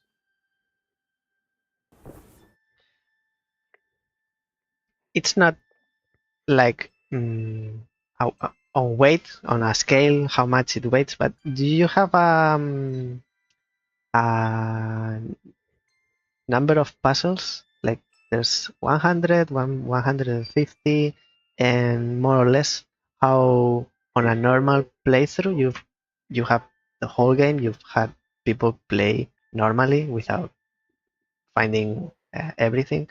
How long would it take to complete the game?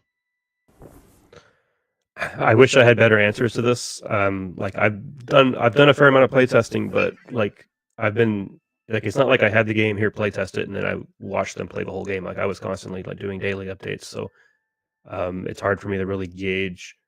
exact numbers. I've been saying that the game is like 30 plus hours long, but that includes a lot of optional content. And it really depends on how they play the game. Because, like I said, a world could have 15 puzzles, 4 or 5 of them are required. And sometimes even entire worlds are optional. There's several entirely optional worlds in the game. And so if you just do the required content, which again isn't really communicated explicitly, so this is something that you'd have to kind of solve a puzzle in your head to realize, oh, I don't need to do this puzzle, right? So it's not something that I expect players to do. But if you only did the required content, then there would be about, let me see, like 5 puzzles times 1. Trying to count things from memory. 1, 2. I want to say probably like 60 to 100 puzzles. It's probably less than that. But yeah, probably around 60 puzzles that are like absolutely required. And if you do all those, to reach an ending, actually, just to reach an ending would be smaller. Just to reach like the first ending of the game. Is to have a sense of length, not to know specifically. No, no. This is an interesting question. Like I said, I really wish I had better answers. If I did it over again, I would do playtesting differently. I would have sort of the game complete, let players play test it, and then just not touch the game for 2 or 3 weeks, take in all the feedback, and then go back and do another iteration. I was just like on the ball, like I was doing daily updates, like, oh, there's an issue here. Like, okay, I'm gonna fix it before another playtester finds it because I don't want multiple feedbacks on the same thing. If it was something that I agreed was an issue. But then it's kind of made it hard to track these things as I removed puzzles and I've shuffled things around. But yeah, it's just a calculation kind of finished. It's around 40 puzzles if you just do the required content to reach the first ending, which is missing a very large chunk of the game, and not just the puzzles you skipped, but also puzzles you haven't gotten to yet. And then as far as time wise, I mean, again, the number of puzzles varies a lot, but so does the time that it takes for someone to solve a puzzle. I would say probably like 5 to 10 hours if you just really speed through and only do the exact like optional stuff and only care about getting the first ending. But that can balloon very quickly as you start doing more puzzles, as you start getting stuck on harder puzzles, as you start doing optional worlds and discovering some other things in the game. Then yeah, it can go up to 15, 20 hours, 30 hours, and beyond. Like I have some playtesters that have played for 50 plus hours. That will be me. I'm very stubborn. When I get to a puzzle, like for example this one, and it's called actually inconceivable. It's like, what am I missing? There's something I usually miss out on mechanics, like I don't understand the first time, and then I rethink. And this level would make me rethink, but I think in this specific case, I would take my time to try to solve it until absolutely after 1 hour or so can get to. Okay, time to look to the side and do another thing. This one can't be solved now, I believe. So it's the first one that you encounter.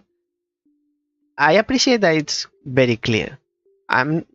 Some of the solutions, and maybe I'm spoiling the demo because I remember some of the how to solve them. But I appreciate that it's quite clear that no, you don't have any tools, so it's not a problem of you have the tool but you don't know how to use it. You don't have anything. And yeah, this is a big. Oh, sorry. Go ahead. No. You go. Well, I was gonna say this is a big design goal, just in general in puzzle games. Is if the player is at an impossible state, they better know it, right? If they're in an impossible state and they don't know that they're in an impossible state, then you've made a mistake as a designer. And so that includes puzzles that are actually impossible. So like this one. And this is a big issue with puzzle Metroidvanias. So I saw a lot of commentary around Isles of Sea and Sky. They've done updates since then. I haven't played the game, so I can't really speak to this too much. But I know I saw a lot of complaints that you would come upon a puzzle, but then not know if it was solvable, if you had like the right power ups or whatever. Then in an action-based game, it's usually a little bit more clear, but in a puzzle game, every time you open a puzzle, you're not sure how to solve it, right? So it's hard to know if it's because you're lacking some ideas or if you're actually literally lacking an important power up or something. And so being a puzzle Metroidvania, I was very aware of this issue and did what I could to resolve it.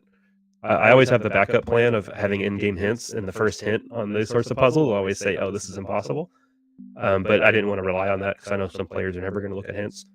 And so, yeah, whenever I have a completely impossible puzzle, it will be as simple as possible to make it clear to the player that, oh, you need something, and then um, I expect at that point the puzzle is more about realizing you need something and then realizing what you need than the puzzle itself.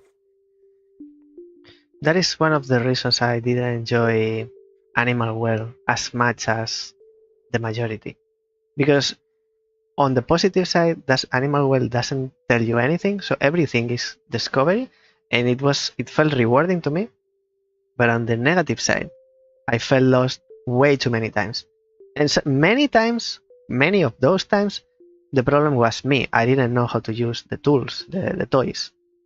But at the same time, I believe I shouldn't be on those situations. I didn't enjoy. And there are if I'm not remembering wrong, there are first objective is to reach 3 or 4 flames, which is the first kind of like the first layer, the easiest thing to do. I got stuck and I couldn't reach any of the initial. If there are 4, I got to 1, and it took me 2 days to reach the second one. I didn't enjoy that. Yeah, just being uncertain, just in general. This isn't just a sort of Metroidvania type puzzle issue. It's just a general puzzle issue. If you're on a puzzle and you're stuck, not having any ideas is not as fun as having ideas to try. And so, an ideal puzzle is going to be hard because you have to challenge the player and keep them interested in showing off unique things. But you also don't want it to be so impossibly obtuse that they literally don't make any moves. You want to sort of encourage interaction with the puzzle. And then, when you have these puzzles, these sort of Metroidvania type puzzles where they're impossible unless you do the right thing beforehand and set certain things up, then it's you kind of throw the player into that situation you want to avoid, where it's they are stuck and they don't know that they're stuck, and they have no ideas because there isn't any idea for them to know based on what they're currently looking at. So yeah, it's a big design issue that I've been aware of and tried to design around. Would it be better to lean onto the obvious side in this particular issue? Maybe. I remember never happened, or I don't remember so obviously as with Animal Well happening to me in a Metroid game, or for example, remembering Guacamelee. It's obvious. There's the yellow door, so you need the yellow power, but it's too obvious. Would that be better for design point of view, or would there be a better solution? Well, I don't know if you want to make...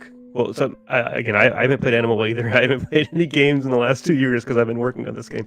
But it's hard for me to say exactly that situation. But for this puzzle game, I want to make it clear that they need something. They need something else. They need to do something else somewhere. And I want to communicate what that is, but that sort of what that is part is going to be less obvious by design. That's kind of the puzzle, actually. It's oh, I have this puzzle, I can't solve it. I know I can't solve it, that's very clear. I can't solve it right now. I need something. And then what do I need is kind of the puzzle. And so that's something that, I try to communicate in the design and give hints towards, but I don't make it super, super obvious what you need. In all puzzles, of course, the early ones, when this comes up, it should be more obvious. Like in the Inconceivable, you've been playing around with the spring all game, and here you have a puzzle you really wish you had a spring in.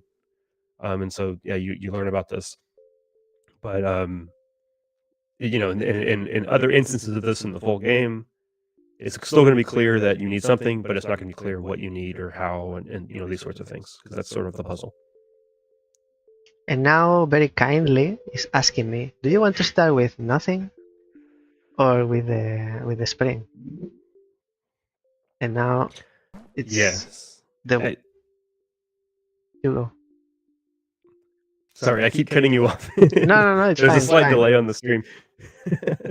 So, yeah, that pop up, I really don't like it the first time it's discovered, and it's very important to have as a quality of life thing, because as the game gets a lot bigger, like not the demo, and as you start doing this in a lot of places, I want to respect the player's time as much as possible. I mentioned blueprints earlier. That does not respect my time.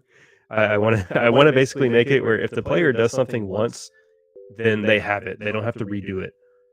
And so that's what that pop up was basically telling you, is like, you've landed on this puzzle before without a spring, and now you've landed on it with a spring. How do you want to proceed? You can do either one, since you've done either one before. I don't want to force the player to have to, if they want to go back and see the spring variant of that puzzle, they don't have to go back and collect the spring and land on the puzzle, since that might be kind of hard. That might itself be a puzzle. And so that menu there is just kind of storing, when these things happen, it's stored, and that menu is giving you an option to pick. And I've opted to keep that even on the first revelation, which I really don't like, but it's sort of the most natural way to do it, because once the player learns about bringing items into puzzles, it's kind of sucks that they learn about it through this menu, because you usually don't want to have a menu teach something. But I think it's kind of inevitable if I want to have the menu behave nicely. I love maps. And be consistent. I love maps and looking at maps and visualizing, I come through here. So if I have a screen with text or symbols, or like, I don't know if you are referring to this screen in particular, but I like that it's very self-explanatory. I was about to ask you, actually, without bringing up this screen. So in, what's the name of this one? Progression. So in progression, there are more levels within.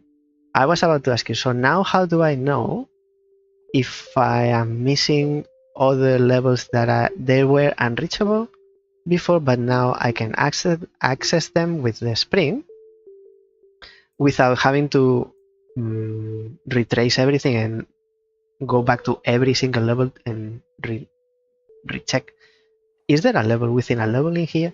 But actually, this is the answer to my question. I can see I've completed Nuts, Propulsion, Inconceivable, and Fling within, what's the name of this one? Teaser. Within Teaser. And I'm missing one in Progression, within Progression, and one within Ground Rules. I think this wasn't in the 2024, because in No. It was, but somewhere else. It was much more awkward. But yes. Not like this, at least, because this would have get rid of my anxiety in one swing. I remember looking at, I think there were like layers, and it was very confused. I was very confused. This is very different. I can see the progress, like positive, an improvement on how I would feel with. I'm going to ask you about like art in general. I don't have many questions left. I think I'm covering everything. Maybe you want to separate, or maybe you want to talk about together art and music. I don't know how they do you understand, do you see them like split, or like talk about it together? How do you come up with this aesthetic for the art? what was the process? Sure. So it started actually. So the version you played of the game, I'm trying to remember the very early version of the game actually didn't have penguins at all or walruses or anything. It was actually called Slycursion, and you controlled shapes. It was very abstract. Um, and so yeah, once I started adding penguins to the game, then I had this ice world naturally. And that's the world you start in, and the game felt kind of bland at that point because like everything was ice. Everything looked the same, no matter which world you were in. It all looked the same, and that's not good because the world system is kind of confusing. So I need at least some visual, differentiation. And so I started adding different biomes. Like I have, this desert or beach. Or this is a beach. This beach biome, and then I have, in the full game, there's like 16 total. Some of them are kind of similar, but like a volcanic or hell biome. I have a desert. These like forest. I call it a forest biome. There's no trees. It's just green. Green is forest to me, and just lots of different colors, just to make things distinct. And then as far as the process goes, it's just been very iterative. If you look at the game from January or even January of this year, it looked a lot different. There was a lot more. Specifically, there was a lot. The normal map on the water specifically was a lot rougher, and there was a lot more detail in the background and stuff. And I mentioned earlier that Joe from Thinking Games reached out and was like, "This game's ugly. You should improve it in the nicest way possible." And so yeah, he gave me some tips, and working with a Monsters Expedition as a reference, was able to basically make a much softer looking game with these nice bright gradients on the water, and I mean, yeah, I don't know. I don't know really how to answer your question. That the art process has been very iterative, just tweaking, and of course, always trying to make it where things are easy to parse, because you don't want the visuals to get in the way of the puzzles. So I've been very careful to make sure that there's nothing busy going on in the center of the screen. Like if you open up a puzzle, you see puzzle, and then you see a background essentially, since you want to focus on the puzzle. And at this point, I guess I'm rambling. Why is it 3D?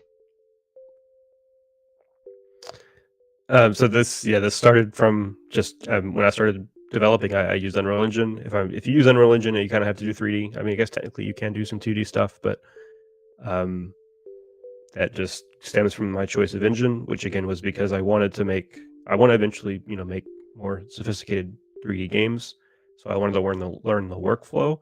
I don't have any art skills. It's like I don't think I'm going to become someone that draws custom assets or does pixel art or anything like that.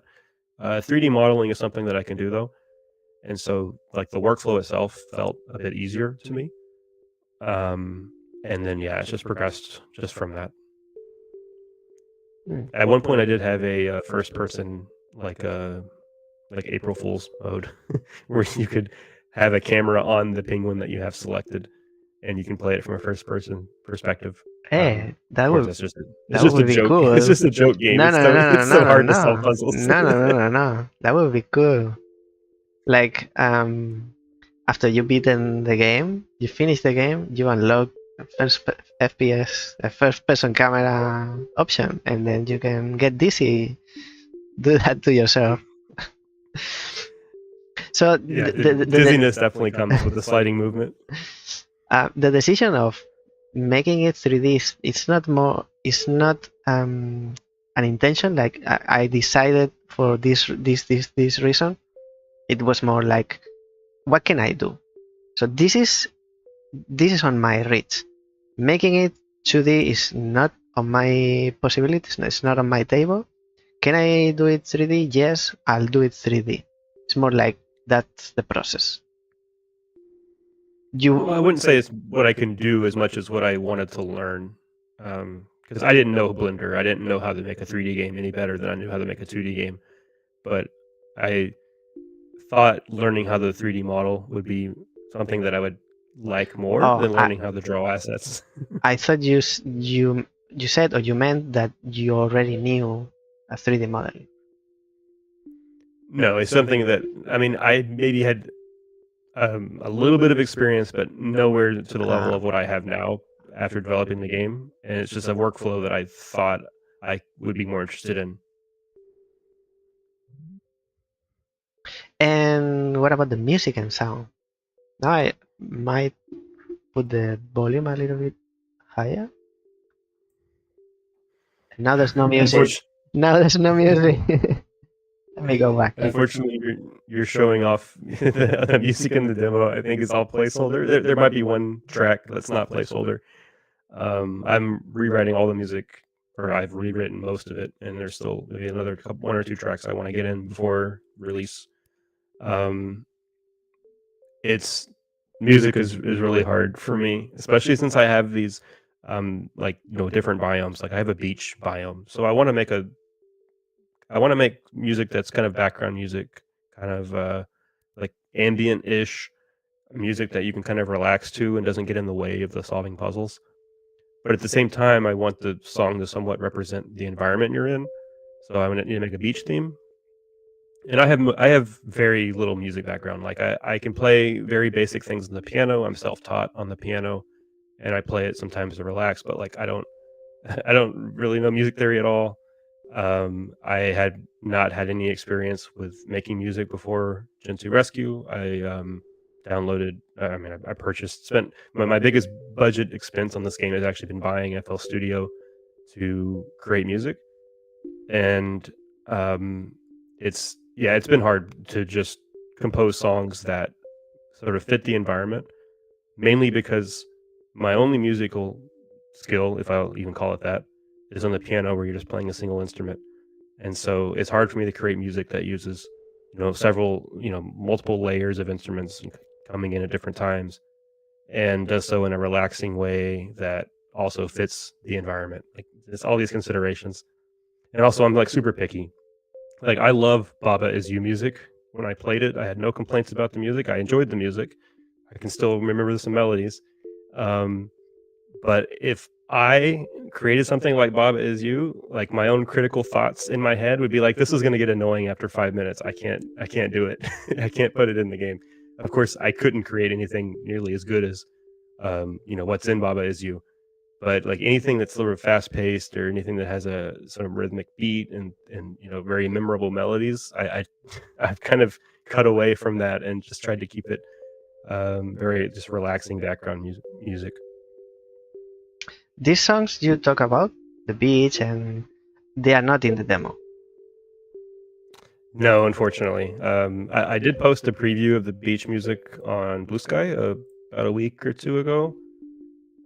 That's pretty much the only preview you would have. I do intend to update the demo one more time before release. Hopefully I can get to it in time. And there's other things that are more important, so it might not happen, which will add the music. But yeah, it's it's there is one track in the demo that's still in the game right now, and I don't intend on changing it. But it's not this one that you're hearing. The music actually in the demo, this is all music that was created before penguins were even in the game. Even though the beach one kind of sounds beachy, it actually kind of works. The music in the demo is all based on the item. I'm insane. Like I want to make music for this game. I have no experience. Let me do dynamic music. That's what I decided on.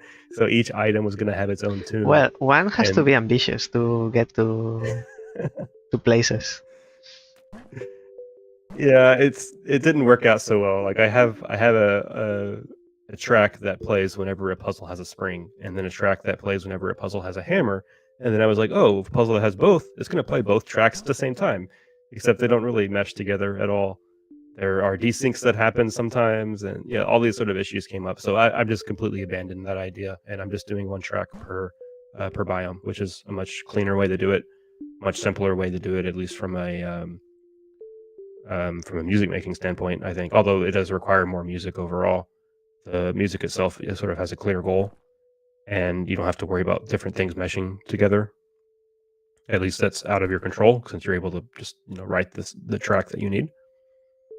But yeah, it is more music work. You have to create more tracks, and I think you have this consideration.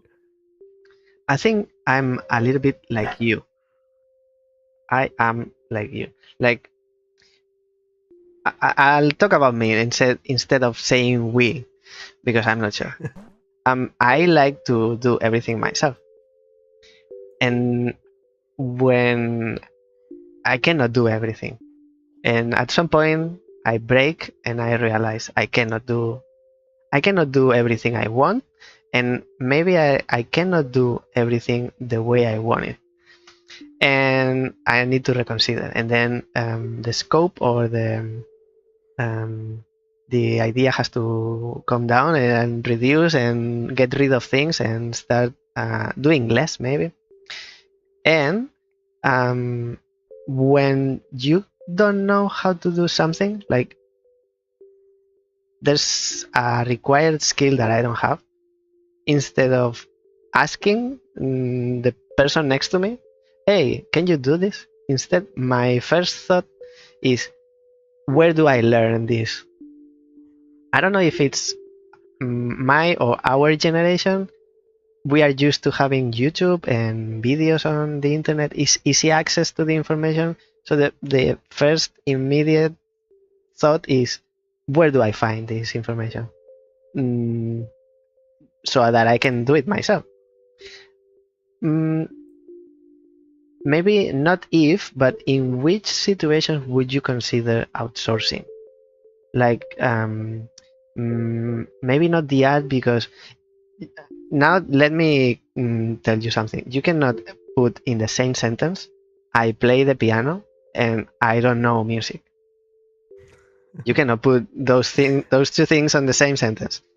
Maybe not the music, but if the weakest you said, or I think for you is the art or design, or maybe in that case, under which circumstances or in which conditions, or maybe never, when would you think of working with someone? I mean, I've actually considered it for this game. No, this game is basically zero budget. Like I commissioned the capsule art on Steam. I bought FL Studio. I paid for putting the game on Steam. But apart from that, I haven't spent any money on the game. And part of that's because I'm super risk adverse, and it's a puzzle game. How well can it do, despite me thinking it's a great game and it has a lot of content, and I think players are really going to like it. There's still the thing in the back of my mind. It's a 2D grid-based puzzle game. Like, how good is it going to do? So yeah, basically risk aversion is a big factor that has made me stay solo. But then also the thing you said about wanting to do everything yourself. Like, one thing that I'm not confident in myself is being able to work to like instruct someone else what I want for something that I don't really know what I want, like the music. It's been really hard and challenging for me to create the music, not just because I don't have music skills, but also because it's hard for me to picture what I want, and I have to really just iterate on it to really understand what I want. And doing that with someone else, like, they make something that's pretty good. I don't know if I have the personality to be like, oh, this is great, but like do this instead, right? Because I wouldn't really be able to communicate that very well. So that's a big challenge. But the biggest thing has been budget. Part of the challenge. Maybe you don't know what you want because you don't have a spectrum to choose from. And in regards of music, for example, you work with someone who is an expert. They can do two things. They can do the job for you, or they can, maybe that's more like a consultant. They can unlock you. So they will talk to you and they will tell you, look, what's your initial ideas? What are you trying to achieve? And then you say, oh, something like beachy. And then they will come up with a suitcase full of songs for beach.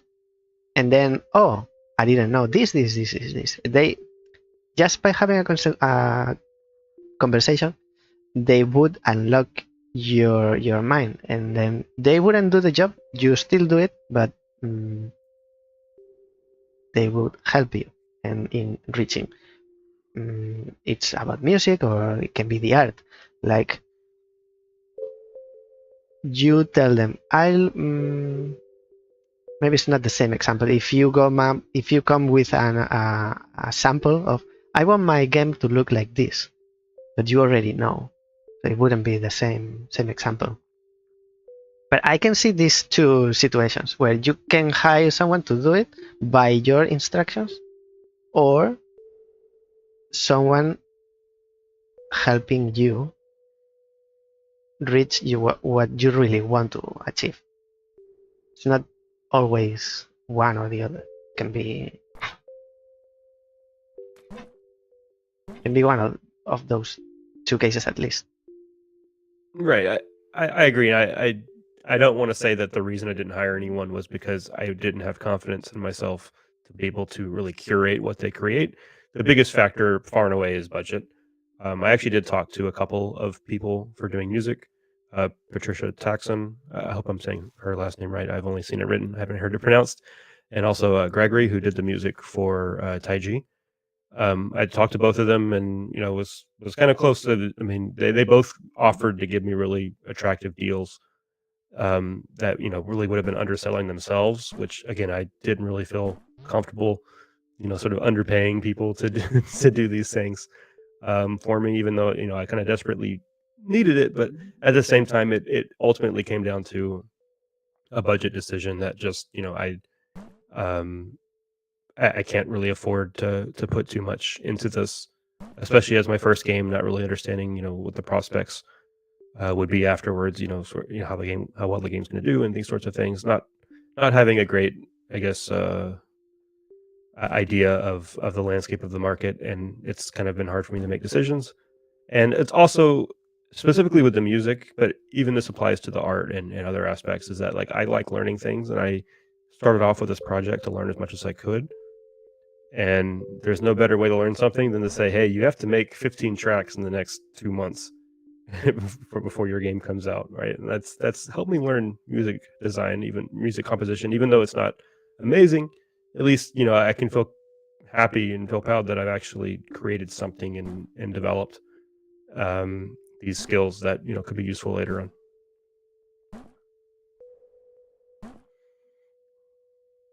Hmm.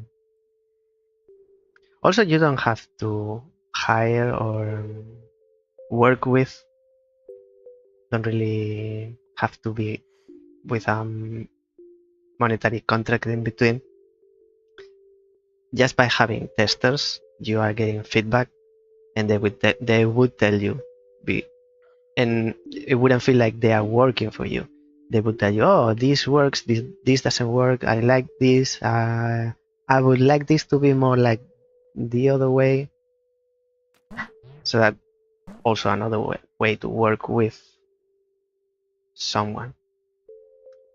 I look forward to working with a bunch of gamers on Thursday once they become they buy the game and they become playtesters, and when I leave a bunch of feedback. Of course, the game's going to be finished. I'm not intending on doing continuous development on it, but if I get a ton of feedback about this song is terrible, like it's really annoying, or this song is really boring, or different types of things, then I would be open to changing some things if it's like overwhelming feedback in a certain way. And so yeah, I know gamers are harsh. I'm a gamer, so they're brutal.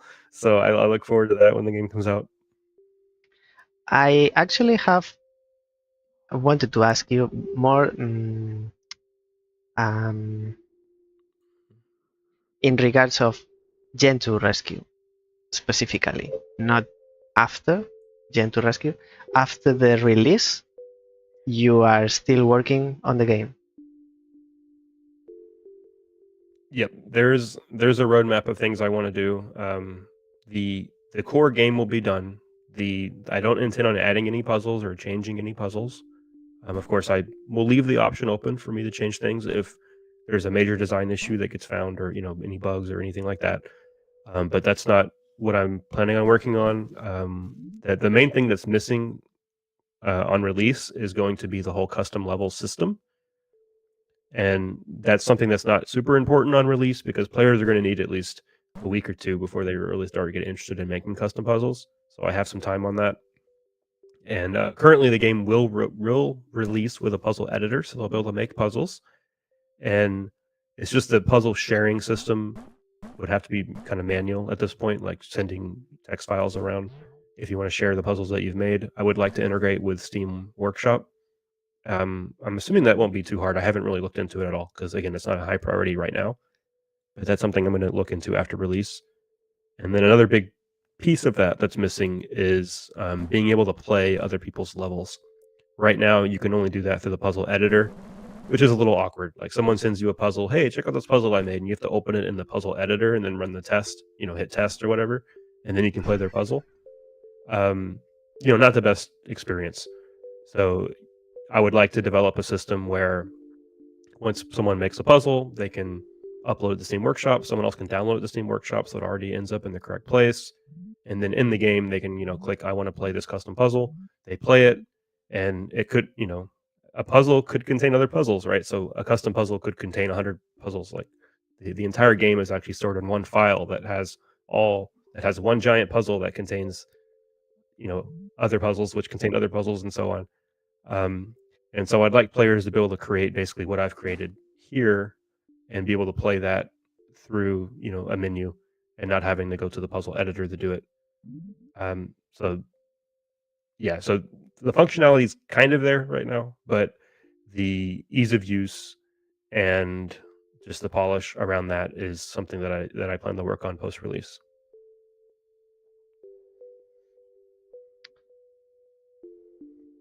Probably, but I have two more related to the game. One maybe you touched a little bit, like I'm not sure. I have on my notes balancing difficulty / puzzle noise. Right. Okay. So puzzle noise, that's just a scary word to me. I want the puzzles to be as simple as possible. I want the players to understand what they have to do and then what the obstacle is. Of course, some puzzles, that's just inevitable that, you can't do that very cleanly or very elegantly. And some puzzles do end up being maybe a little bit unfocused where the player isn't sure what they have to do. Like, puzzles are going to be challenging, right? So they might know what they have to do, but not know how to do it. But some puzzles they might not even know have to do, or they might not even know what they have to do. Those are hopefully very rare, but they probably will happen because there's 300 puzzles in the game, and so not everyone is going to be sort of well suited for this very clean design. So that's puzzle noise, I guess. Is that I tried to make puzzles that are as simple as possible, as clear as possible, but still providing challenge. And so this is a good example. Hot potato. This is the hardest puzzle in the demo, in my opinion. And unfortunately, in my opinion as well. Usually when I have hard puzzles, I want the solution to actually be interesting. The solution is not so interesting, unfortunately. But part of the reason this puzzle's hard also is that it's introducing some new stuff that it's in the demo. The demo kind of just throws you in the deep end after you beat progression, after you beat the spring world. You got to learn a bunch of stuff. In the full game, I wouldn't consider this puzzle to be abnormally hard because it actually appears quite late when introducing some other mechanic. The mask mechanic is introduced quite late in the game.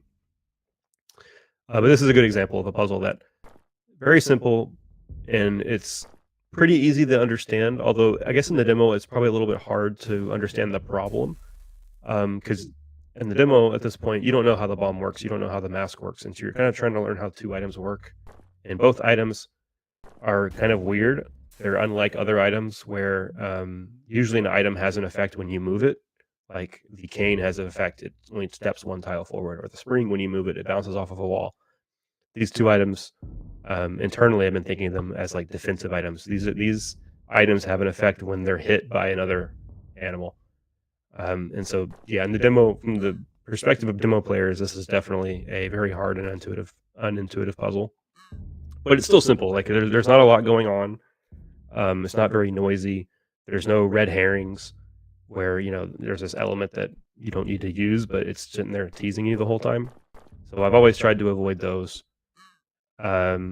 Simple but difficult is sort of my philosophy when it comes to puzzle design. But then variety is another philosophy. And so there are a couple of exceptions. Very rare.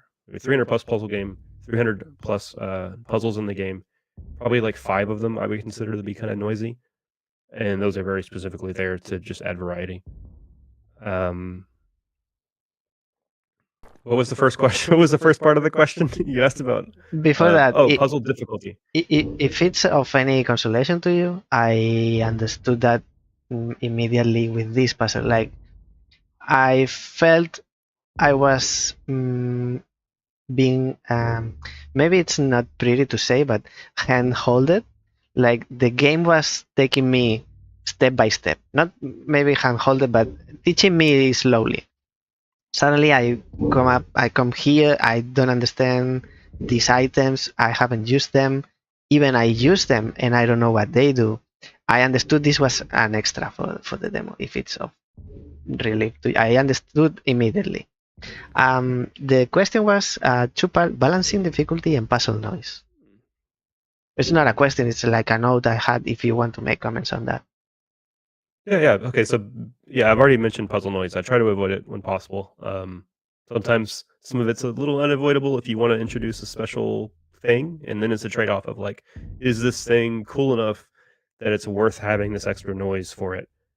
And in some cases, that's happened because of some meta stuff, some Metroidvania stuff, some backtracking things, where unfortunately sometimes an extra noise gets added for a reason that's not immediately apparent, but it's apparent when the player comes back later.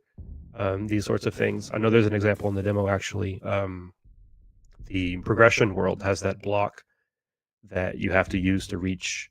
What was that puzzle called? Resilience, I think. It's this one in space.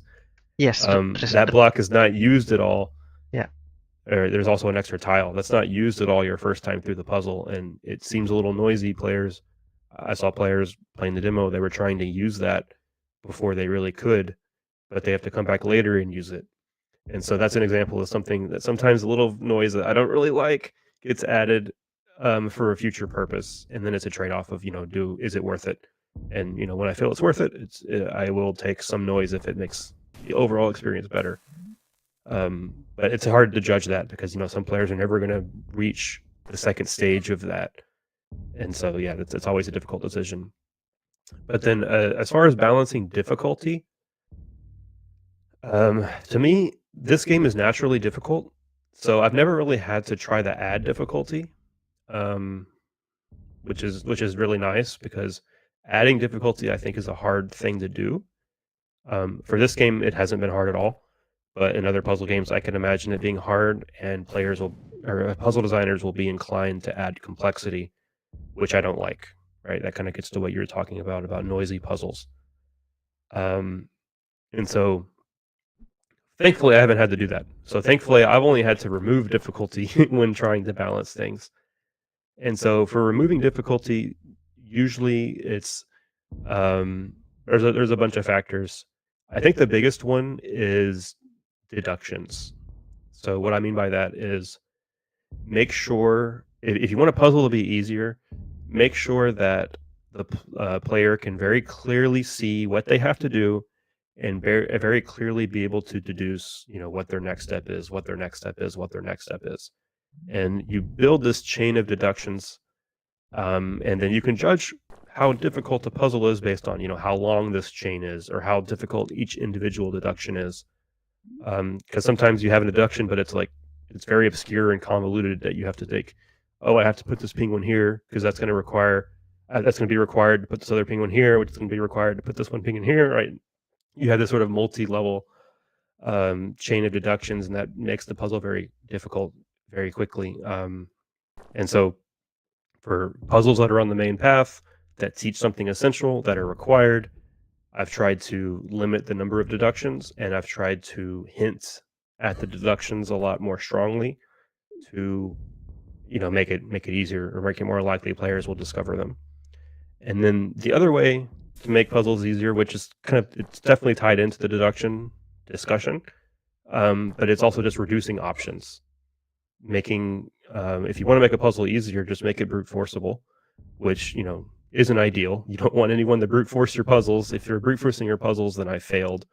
Um, but make it where they don't end up in these long dead ends where, they make a wrong move, the puzzle's impossible now, but they don't know it, and maybe they could make an entire, tree, like the state diagram, the state tree or like state diagram, the state graph is a very long, disgusting path that they can take once they're already at a dead end, but it's not clear. And that's where you end up having, players spend 5, 10 plus minutes trying to solve a puzzle that's not solvable. So I would say I always try to cut those even on puzzles that I want to be difficult, because those, while that does add difficulty, it doesn't add interesting difficulty and makes the game sort of more punishing in a way that's not fun. And so I've always tried to keep the state graphs very small. So like the options that a player can make are all fairly small. And when the player's at dead ends, I want to make sure that it's clear, or at least even if it's not 100%, crystal clear to everybody that plays the game. I want to make it where it's something that the player is reasonably expected to discover. Is like if they spend a minute on the state, and then they should be like, "Wait a minute, this is impossible. If I'm here, I can never do this, right?" And so you want to have these situations, and that's one way to control or balance the difficulty. I was going to ask, how do you know if a puzzle is difficult if you know the solution? It's not difficult to you, but you explain perfectly. You use tools to know. Um, it's not related to knowing the solution. It's how to reach the solution.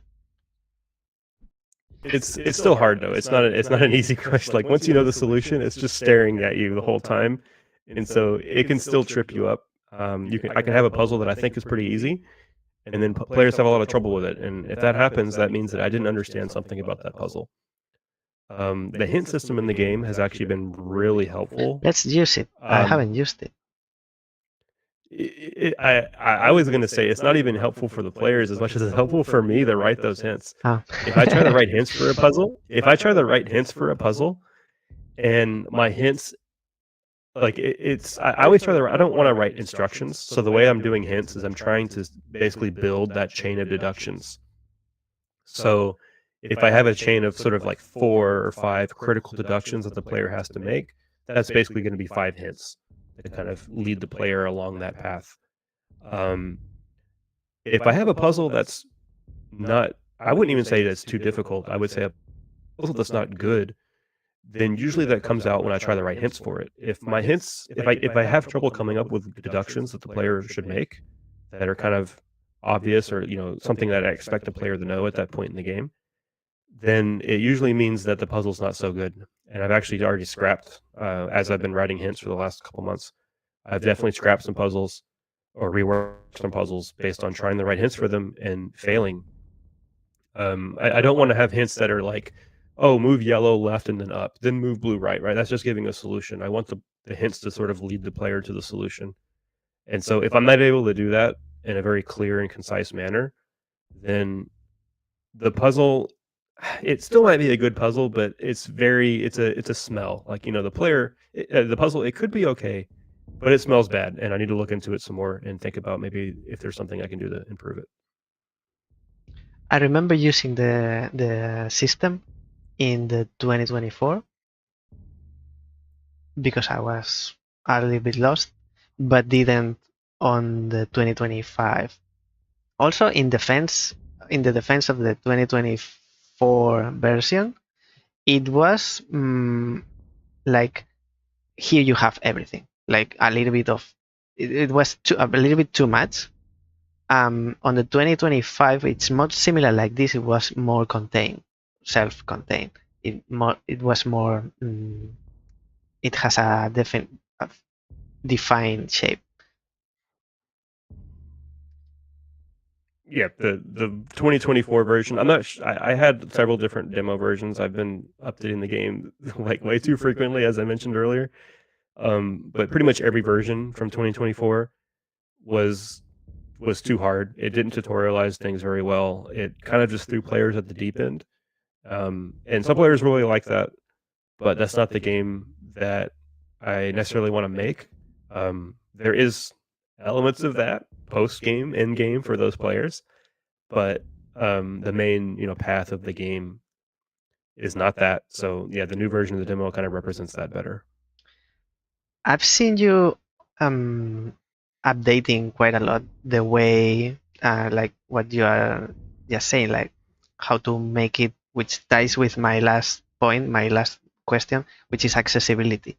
What what can you tell me about accessibility? I've seen you redoing the menus and how the information is transmitted, because accessibility is not only for people with issues differentiating color.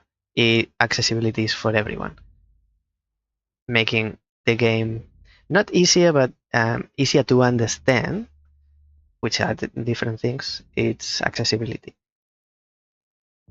What can you tell me about accessibility? What the biggest challenges or options for problems you are foreseeing players will encounter?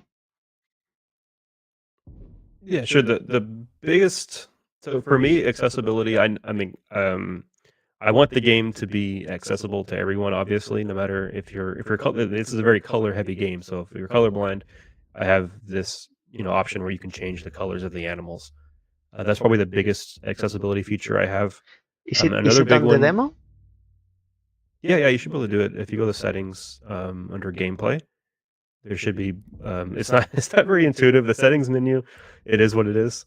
I think anyone that's you know sort of mature enough as far as games are concerned to go to the settings menu is mature enough to navigate this one. So it's just arbitrary sliders, and you can see how they will change the color of the animals. It's under gameplay settings. Thickness, brightness. I'm always curious because I don't use them, and how every game takes a different interpretation and a different solution, because the challenges within the game, they are different. The solution for one game, not probably most times, cannot be translated to a different game. Color wheel. Yeah, there's a lot of options here. That's why I added the little hint bar above, because it's none of it. Some of it's not clear at all, and a lot of it is for like just giving players customization. So color wheels will just show which color the certain animal is selected, and it's useful if they want to use a different selection method, which you can if you do gamepad direction select. If you're using controller, then you can on keyboard you can hit 1, 2, 3, 4 to directly select a certain color. But controller only has the right stick for selection, and so by default, hitting up will select the penguin above where you are. And if a player is playing with controller and they want to hit up to select yellow, then they can do that with the settings. And so I've tried to add every setting, and I'm not trying to remove. Like if I added a setting that was useful at some point, and I think it's still useful and still valuable to someone, I'm still going to have it in the settings, even if a lot of players are going to be confused by it. I really probably should separate some of those things off into like an advanced menu. But yeah, it's not a high priority for me really at the moment. And that's also why I've worked on different binds. So like having rebinding in the game and letting players fully customize their binds. A big motivation behind that is that I don't use QWERTY. I use a custom version of Colmac. And I have a non-standard keyboard. Let me see if I can actually lift it up.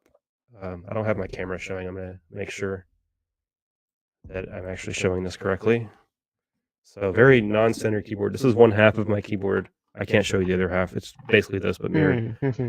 So a split keyboard, it's like curved. It's completely non-standard format, and I'm not using QWERTY. So like anytime I play a game, I go directly to the settings, start editing binds.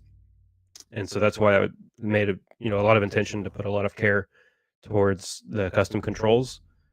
And that has a cascading effect. Like it really annoys me in games when I rebind like WASD for different keys, and then I go in the menus and I still have to use WASD in the menus because there's no option to rebind the menu movement. And so in this game, if you rebind your movement, it applies to the menu as well as in game, and that's kind of considerations like that have been taken throughout. And I guess that's part of accessibility. You asked about the biggest challenges with accessibility. For me, that has actually not been the colors. This was, pretty easy to add. It's been the mouse support. So players can play this game entirely with their mouse, and this brought about some challenges and some big pitfalls that I unfortunately fell into. um, because some people are only going to be able to play the game mouse only, and I wanted that to be an option. But then you have this thing where players could play keyboard only, or they could play mouse only, or they could play keyboard and mouse. How do I sort of communicate all three of these? And so the way I chose it, this was a big mistake I made, is that I chose, oh, well, I'll just show the bind prompts for whichever their last device was, which of course that's how games work between keyboard and mouse. Sorry, between keyboard mouse versus controller. But between keyboard and mouse, that doesn't work so well because if someone, let's say, clicks the play button, then the bind prompts they see are mouse because that's what they last used. And so the bind prompts they're going to see are only mouse, so they're going to assume they have to use mouse when the majority of players playing this type of game are going to use keyboard. So that was a big pitfall. I saw some people confused. Matthew, the developer of Taiji, actually played the game, and he thought he had to use mouse only, and he was ready to like Alt F4 the game. And I was like, "Oh no, you can use keyboard. You just have to hit the keyboard key."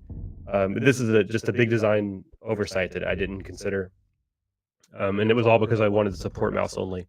So the way the game works now is that if you're using keyboard and mouse, it'll default to showing the keyboard bind prompts.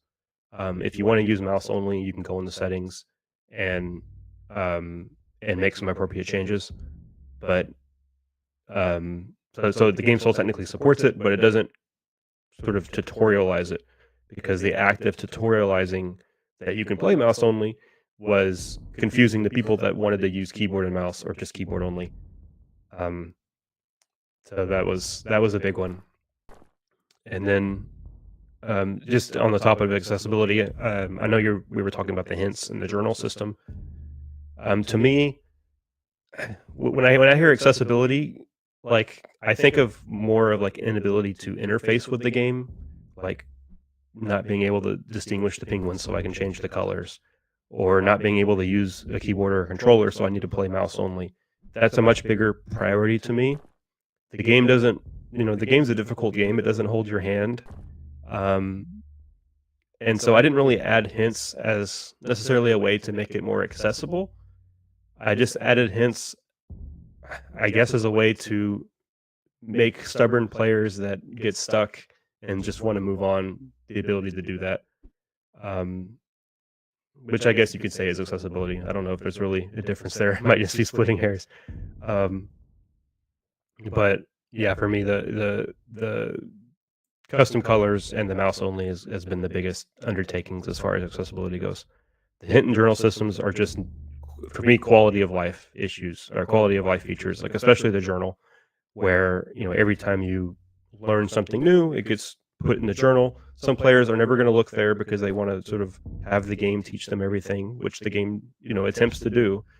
But the journal is there to have a nice check up on that. If there's some detailed thing about it that they don't fully understand and they just want the answer, then it's there.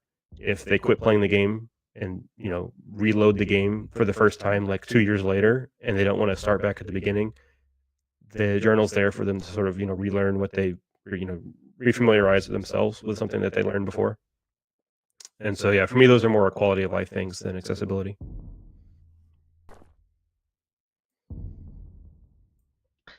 The first way you describe the hint system is like I'm forgiving the enemy. It sounded to me, but I'm glad you clarified. Um, I think I've asked you everything that I could. I don't know. Am I missing something?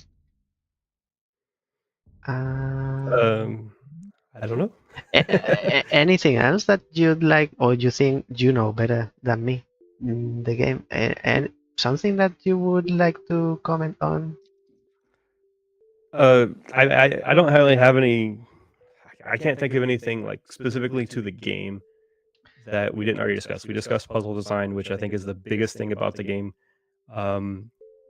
Design, Mechanic design, I guess. music, mechanics, art, accessibility, length, difficulty.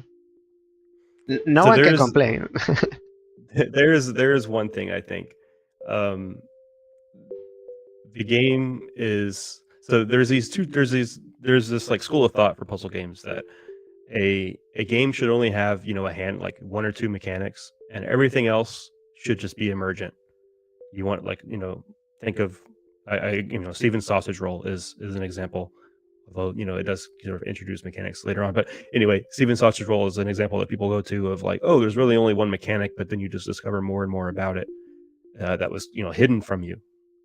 Um, but then you have games that are very maximalist, like Baba is You. You have like so many words you have to learn, and they all have special interactions you have to learn, and all these sorts of things. Um, and so I don't really have a preference between the two. I guess if I had to pick, I would say that I prefer maximalist games because I just prefer more situations where there are like very conceptual things to discover and make deductions about. Whereas when you only have a couple mechanics, it tends to be more. I mean, there's still a ton of deductions, but it tends to be more spatial. Um, so, like, if I made this game and I didn't add any mechanic, like no items, no meta stuff, and it was just only sliding, which there is a game only sliding, I think the game could still be a good game, and you could still have good puzzles, but the puzzles would be very, the deductions would be entirely spatial. So some people would call it very fiddly. There wouldn't be these clear like logical steps to or realizations to make that aren't just given to you by the geometry or the structure of the levels. And so for me, I prefer the more maximalist games where you have a lot of both types of deductions. Not to say that you can't have non-spatial deductions in games with a very few mechanics. You absolutely can. I think it's just comes up a lot more in more maximalist games like Baba Is You and like Gentoo Rescue. There's just a ton of mechanics. I would say probably too many mechanics in the game, and that's what I prefer. Um, but while I call it a maximalist game, I still think the puzzles are minimalist, and that's something that I've strived to. We've already talked about this, but keeping things simple and easy to parse, and having the difficulty be very hidden. And then that's not to say that maximalist games also can't have emergent mechanics, which of course Papa does. Of course, this game does. It's just that not every mechanic is emergent. Yeah, I mean, we've kind of touched on this already, but that's just an additional thing I wanted to add. We have Noru in the chat. I think he would agree with Puzzle Depot. I didn't know about this minimalist, maximalist. I think Puzzle Depot would be one of those maximalists, and I'm on your team. I think I prefer that maximalist. Maximalist group type. One downside of maximalist is that the games have to be really long to really realize all these different mechanics, and you still want emergent mechanics. Emergent mechanics are the best, so I'm not trying to talk badly about emergent mechanics. Absolutely not. Emergent mechanics are the best mechanics to have.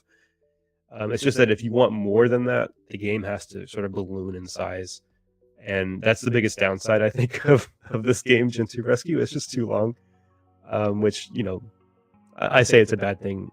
Some players are going to really love to sink their teeth into it and play through all of it.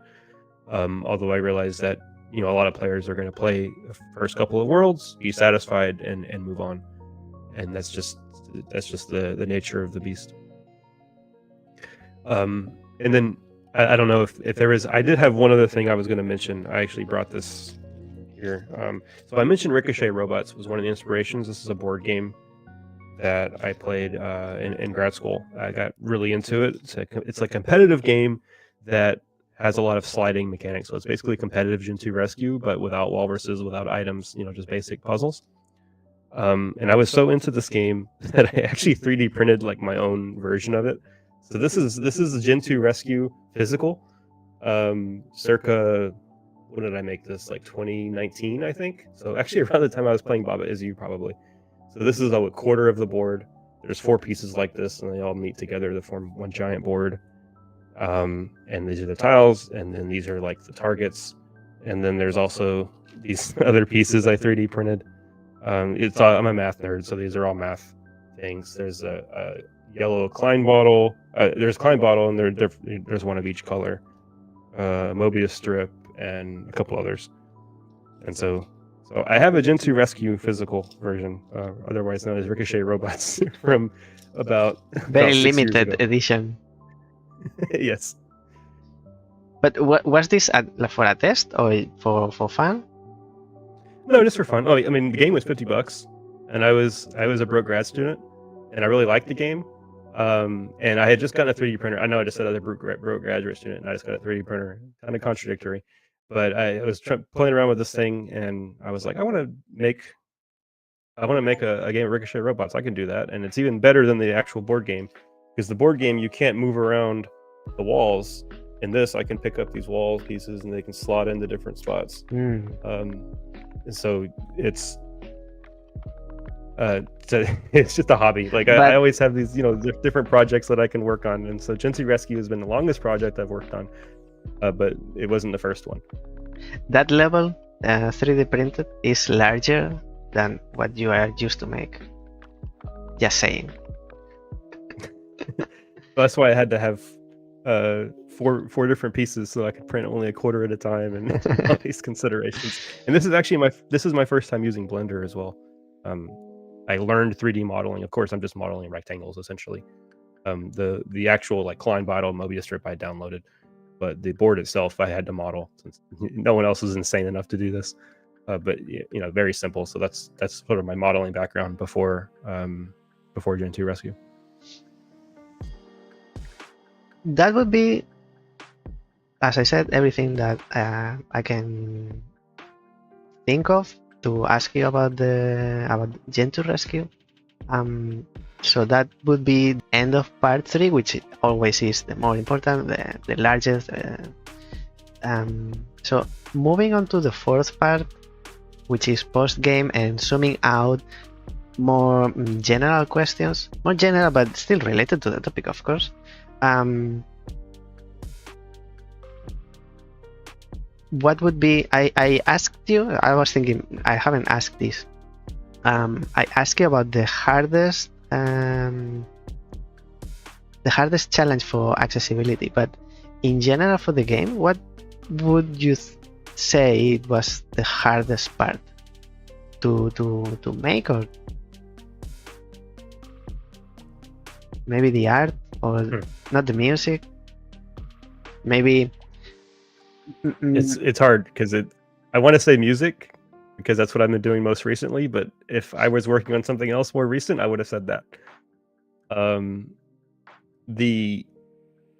So I wouldn't say this is the hardest, because for me this was stuff that I enjoyed and was good at and already had knowledge about. But I actually like the most technical achievements that Gentoo Rescue had is I actually wrote a solver, which it's just using A star, which if you know what A star is, you realize that's not really that sophisticated.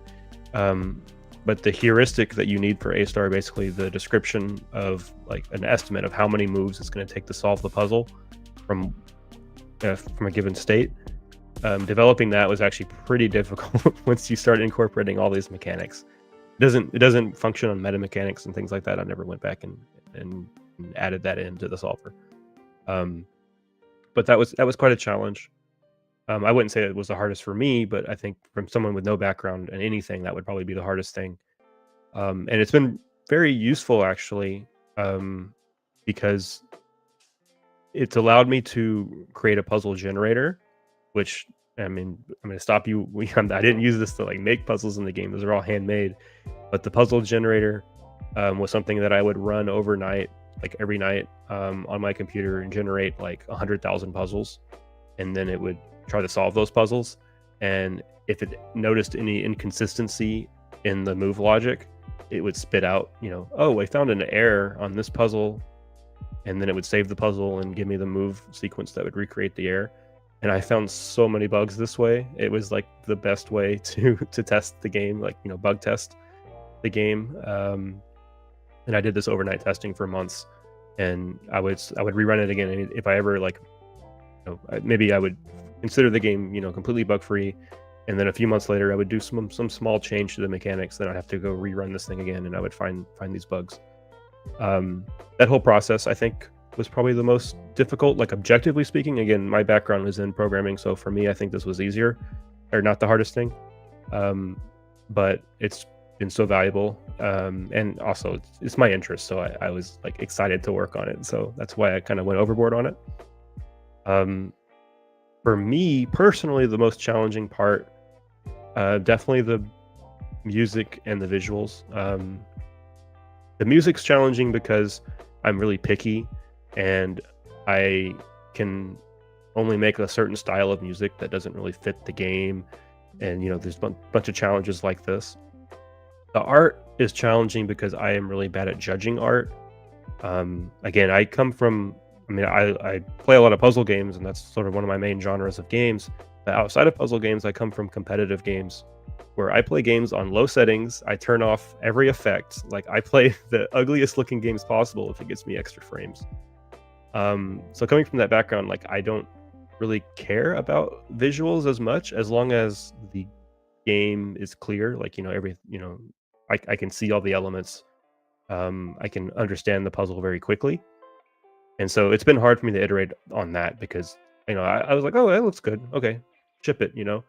And then even if it's something that I knew wasn't really good, for me it was sort of enough. And so it was really hard for me to self-evaluate and iterate on that process for the visuals. And again, I've already shouted him out twice, but yeah, Joe from Thinky Games was so super grateful. I'm super grateful to have him give me some feedback on that, and kind of be my eyes, I guess, to improve the visuals. We all are how did you say, grateful. Sorry, I was missing we all are grateful to have him in the community. If you are complacent maybe, or happy with the level of something, I wouldn't say that's the biggest challenge, because okay, the art or the design, visual design or music, it's okay for now, or I'll leave it. I won't think much about it. It's not presenting a challenge to you. But on the contrary, if you go on another topic way too much in depth, and it's presenting problems that you want to, or you need to solve, those are the challenges. So I would take your first answer as the answer. Like, a challenge is something that it's a wall you need to break, not a wall that it's on your side and you're not thinking on crossing. I believe. Well, in light of what you just said, let me amend my statement. The visuals weren't like, oh, that's good enough, let's ship it. It was more like, oh, that took a lot of work, and I don't think I can do better if I spend another 2 years on this. So let's just leave it. That's kind of the position it was. Like, okay. I knew that there were improvements to be done, but like literally I had no idea how to do it. And then Joe's like, hey, you should just make this normal map a lot so that it's a little bit more soft and blurry in the background. And he gave me like more detailed instructions, or like ideas to try. And then of course, once I had those ideas to try, I can start iterating on that and be like, oh wow, this does look better, and then give me some ideas to move forward. But we're kind of blocked, and you're like, this isn't good enough, but like, I don't know if I can do better, and I don't know if it's worth me spending all this time on it. That's it.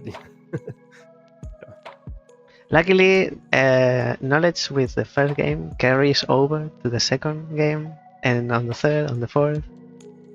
I always ask this: what's the hardest of development? And you guys, you developers, are changing my mind, because I always, for some reason, I don't know why, maybe it's ignorance coming from outside of the, I'm not a developer, so I'm always expecting you to, every guest, to say marketing. What's the hardest part of development? Marketing. But you never say it applies to you and my previous guests. They never say marketing. So you must be all very good at marketing. Well, okay. Oh, you said what's the hardest part about development? Marketing isn't part of it. Well, okay. Marketing should be part of development. I made the game that I wanted to make. I made a game I wanted to play. So I didn't give any thought to like, am I making the right game? Am I making a game that's easy to market, easy to communicate to, future players? Say that's a big mistake, but it's a mistake that I think every developer makes with their first game. You just sort of dive face first into this idea of, I want to make this game. This is the game I'm making. And then once the game is mostly made, then you try to promote it, and it's hard to promote because you made a game for you. You didn't make a game for anyone else. In my opinion, so like, marketing is part of the development, and what you are doing on socials is the marketing. Even though it doesn't look like, but you are talking about the game and you are exposing the game, and people feel always entitled to comment on everything. They will get attached to your game because you directly or indirectly are presenting something. Maybe you are asking for second opinions, or you are not, but they give you their opinion as either way. And this way is a way to build up the interest, and that's, I think, I'm not an expert, but one of the correct ways to do it, to present and expose the game during the development, not when you press make build on the engine. How is it called? Package it. Package the game, yes, and make it, it works from the beginning to the, at that moment. No, that's not the moment to do the marketing. It's way before. And also, yeah, this is all my opinion, of course. It comes from me. The marketing of the second game starts with the first game. So what you do today with Gentoo Rescue, it's going to carry over as well to the second game. For example,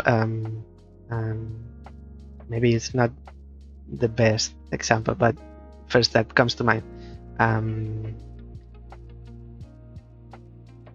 I forgot the name, and I'll be hanged for this. It's the nerves of the live stream. Give me 1 sec. It's because I always in the past I got confused with Sam Barlow and the developer of The Witness. What's thinking of Jonathan Blow? Jonathan Blow. In the past, I got confused when I didn't know them, and I always mix them. In any case, when Jonathan Blow made Braid, what he achieved with the game is as in made it easier for The Witness to market. And with his next game, I don't think he doesn't even have to market the game. His name itself, by itself, can sell the game. So you carry over.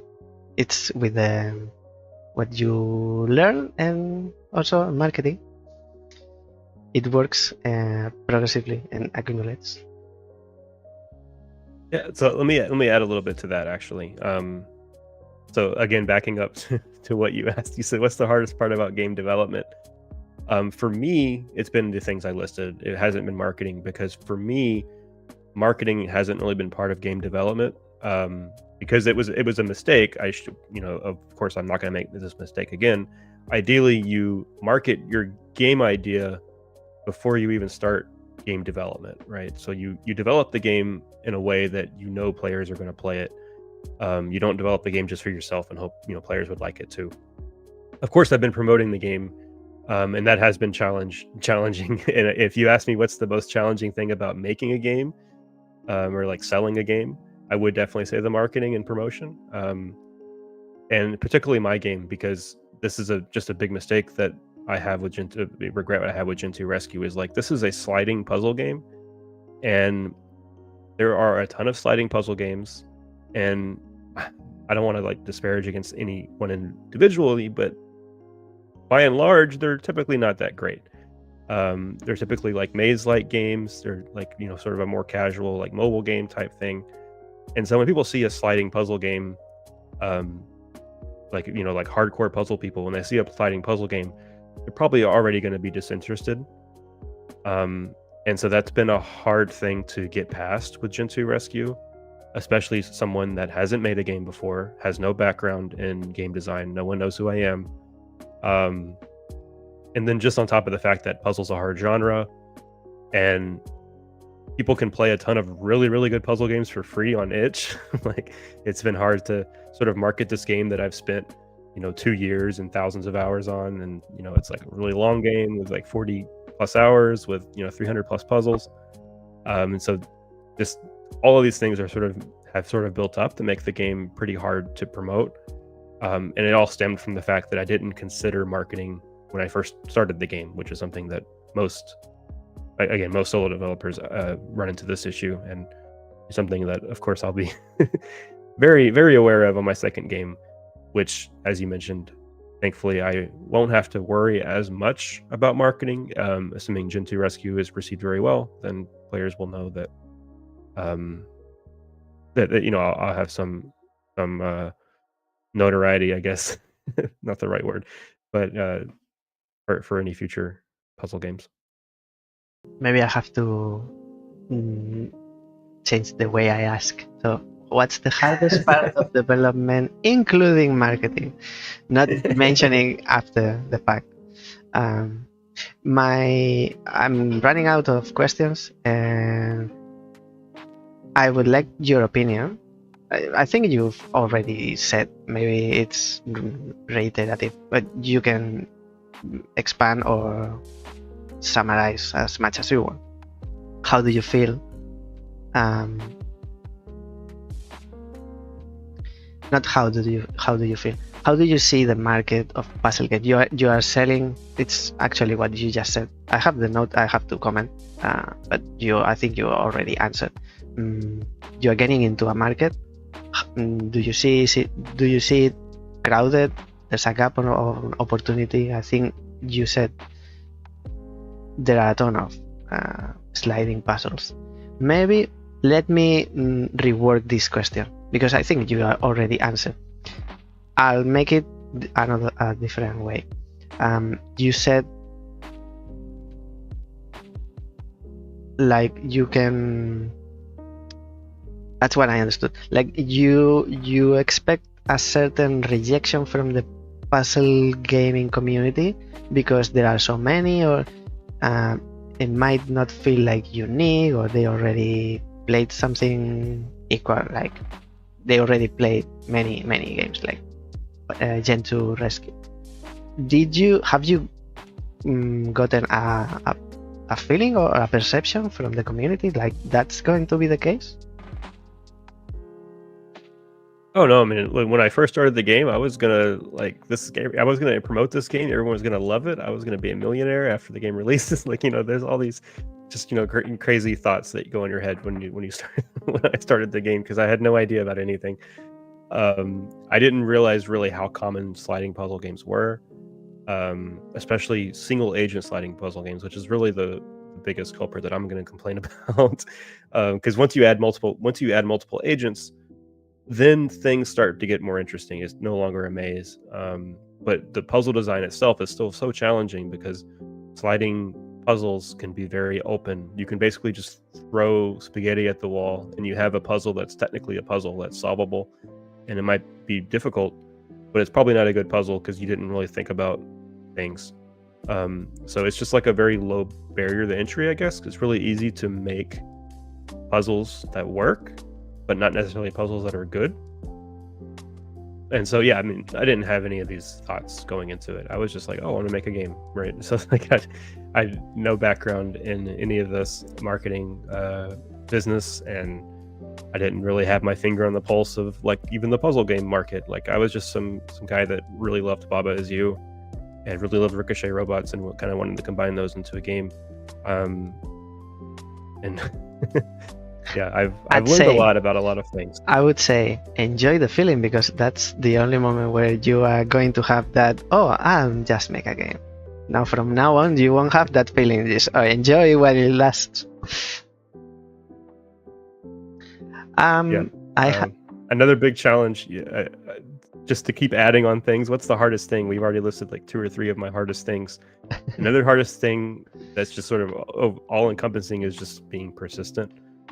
A lot of people start games, not a lot of people finish games, and it's kind of obvious why it's so hard to do everything. And you could spend 2 years and you're like 80% way done, but you're not even halfway done, right? It's like the last 5% of the game is half the work, sort of situation. And so being persistent's a really big challenge. I have one more, but I'll leave it for last. I'll take the time to ask the chat questions. I only noticed one. Is Robert Morris asking about the difficulty? I think it's been answered, but we'll ask. Not ask. We can say it again. You said the game is on the hardest. Robert's asking if, in general, the game is easy or hard. You said it leans towards the hard.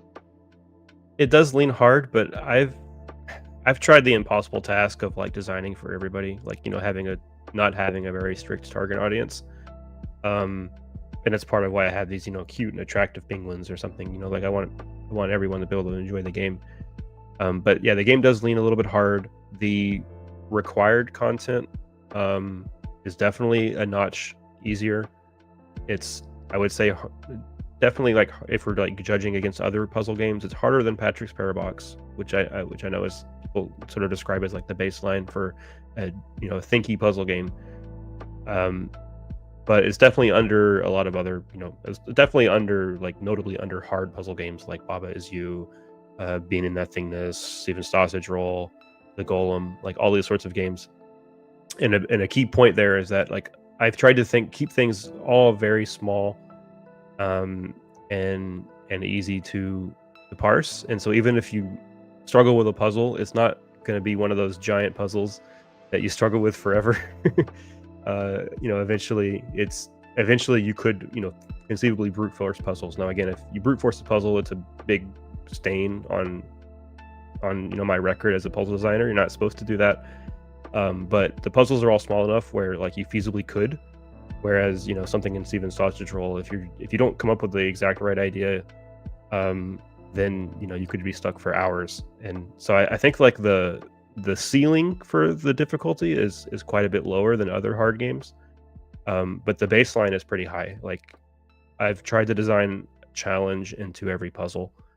Even if the challenge is small, it should still be there. There's not going to be a puzzle where, except for the very first puzzle, there's not going to be a puzzle where you just think of an idea and that works right away. Think of an idea in 1 second and that's what works. Ideally, the initial thought you have is going to be wrong in some way, and then you have to fix it.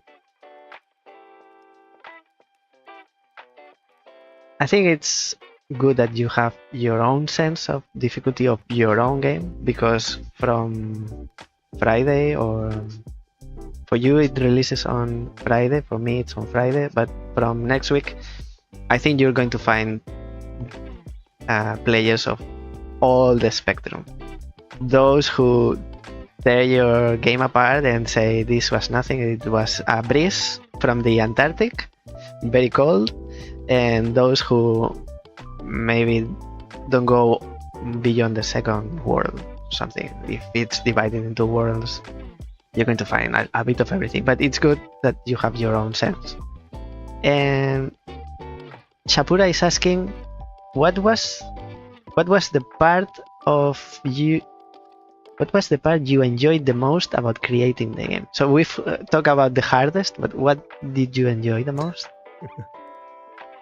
Well, so enjoying the process and enjoying the result are two different things. So I'll answer both.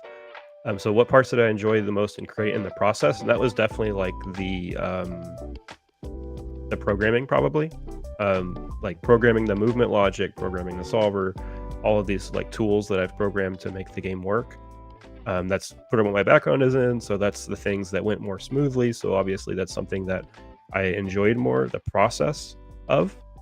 But then as far as the results, I've gotten most satisfaction out of the puzzle design. Like when I make a good puzzle, like no feeling beats that. Like especially if I take a puzzle that this puzzle has some issues, right? Like I'm trying to write hints for this puzzle, I can't do it. There's no clear deduction to go from step A to step C. B is missing. Well, I have to rework this puzzle, or I have to remove it. And I go and start trying to rework it, and I come up with an idea that works and it's super elegant, and it's like, oh, this is perfect. That's like the highlight of the game development for me. Although now that I'm answering that, I actually have another answer I want to say, and that's when I learned something about my own game that I didn't intend. This has happened probably 4 or 5 times where I programmed some mechanics, I make puzzles on it, everything's good. And then later on, I'm making a puzzle, maybe completely unrelated to this mechanic, and then I just stumble on something that I didn't know was possible. And sometimes this actually came up with the system I mentioned earlier with the puzzle generator to find bugs. Sometimes it would find some bugs, and they wouldn't actually be bugs. They were just things that I didn't think was possible. And so those have been the most satisfying, is when the game teaches me something about the game that I built. And it's like it's like it's some living entity that's like, hey, you can do this. It's like, oh, I didn't know that. The game is teaching you through a tool that you already made. It's like you are teaching yourself. You're like an AI. You're training yourself. Yeah, that's been the most satisfying parts. But really all of it. Like anytime I accomplish something in the game development, it's always been satisfying. Like the music, even if I'm not 100% in love with the music I've created, it's sort of past a certain baseline, and it's like a task done, right? So I'm accomplished with that. The visuals, I'm really happy with the way the visuals are today. Looking back on how it looked a year ago, it's just seeing that progress is very satisfying. Mm-hmm. I have one from me personally. One more question. That's all that I saw on the chat. And it's an obvious question. What's beyond Gentoo Rescue? After these updates that you mentioned, after that? Yeah, so keep making games, and I will probably hopefully puzzle games. I can say some things, actually. I have some things to ramble about. I'll try to keep it not too long. But yeah, the very first thing, as you already mentioned, is the roadmap of getting the puzzle editor more polished to use and to share puzzles. Like you can technically, like the functionality is there now, but if someone uploaded a puzzle, or if someone created a puzzle pack that has 100 puzzles in it, they would have to send you the file, and you have to put it in the right place, and you have to go and load it in the puzzle editor and then run the test, and then you wouldn't have saving, right? So that this isn't really great. So that's the main priority, and I don't think it'll take a terrible amount of time. That's probably a month or 2 post-release that'll be done. And then after that, of course, any bug fixes or puzzle design fixes that are just terrible. Once I close the door on Gentoo Rescue, I have some ideas for some puzzle games. I have some ideas for some non-puzzle games. I will say that I really much want to work on a 3D game, like an actual 3D game, not a top-down 3D game. But I don't know if that'll go anywhere. That's just probably going to be the first thing I do. Open an engine, play around with some 3D stuff. That could be a 3D puzzle game. That could just be an FPS. And I am gonna not make the same mistake this time and just diving diving into a project and making a game that I want to play, as much as just experimenting with the engine, trying to get a good idea, trying to get an idea that's gonna be marketable, something that I can really build off of. And I will say I'm not super eager to immediately jump into another full project right away, because this game has taken me 2 years. Like, I've been working full time, and then doing this game on the side, which has basically meant that I've been doing 12 to 16-hour days for like 2.5 years now. Early days it was super insane. Like, I was getting up 2 or 3 hours before work. I'd work on the game and then do my work, and then after work I'd basically work until it was time to go to sleep. Very unhealthy. I've definitely gained like 30 pounds since I started working on this game. So my main priority, once I'm done with Gentoo Rescue, will just be to get my health back in shape, and to take it a little bit easier. And the ideas will be spinning in the meantime, and I'll try to achieve that lifestyle balance a little bit better once I can finally just move this giant project off of my plate. So you already have started, because having ideas and thinking about it, about what's next, and balancing those ideas and thinking just by the act of thinking, yeah, you already have started. Same way as marketing, it doesn't come at the end, it's part of it. Brainstorming and thinking about it is part of the development, so you have already started. I'm sorry, but you cannot stop. There's no rest, and you are saving on gym. You don't have to pay a gym fee. So maybe I'm considering becoming a developer. Also, to that end of future projects, Gentoo Rescue, T2 is spelled T-O-O. It could always be spelled T-W-O, right? So that's always an option as well. I mean, if this game blows up, I would love to work on a sequel. Gentoo. You mean Gentoo 2? Gentoo 2 to the rescue. But yeah, I mean, my options are open. I will try not to make the same mistake of just diving headfirst into a new project. So I'll definitely be a lot more careful, a lot more choosy about what I want to make. Not just choosy based on what I think will be a good game, but also choosy on what I think will be a marketable game. Okay. So I don't have any more questions. I have questions, but they don't come from me, and they don't come from the chat, because this is the very last question. It's the special, or also AKA called the guest question. My previous guests, which were Miriam and Lage from Berg Games, they left behind a question for my future next guest, which is you. And at the same time, it doesn't come from me, so you can't complain to me.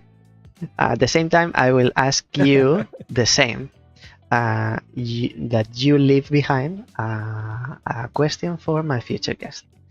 The question from Miriam and Lage is this: put in yourself into the situation. You are making a game with a unique selling point. It's nothing like other games. And during the development, another game with that same mechanical idea comes out.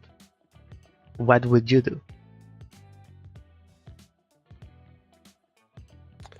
So this could be good. Like, this sounds like a disaster, and the first thing I would think about, just like a mental health thing, right? Because this is a big, you'd be shell shocked, is to realize that that's not always a bad thing. If you have this game that comes out before you that can really test the market, you can see what things are received well. You can already get a big group of players interested in this game, this new genre, and now you're the second game in this genre. That could be a good opportunity. And you can improve on what they did probably. Hopefully, right?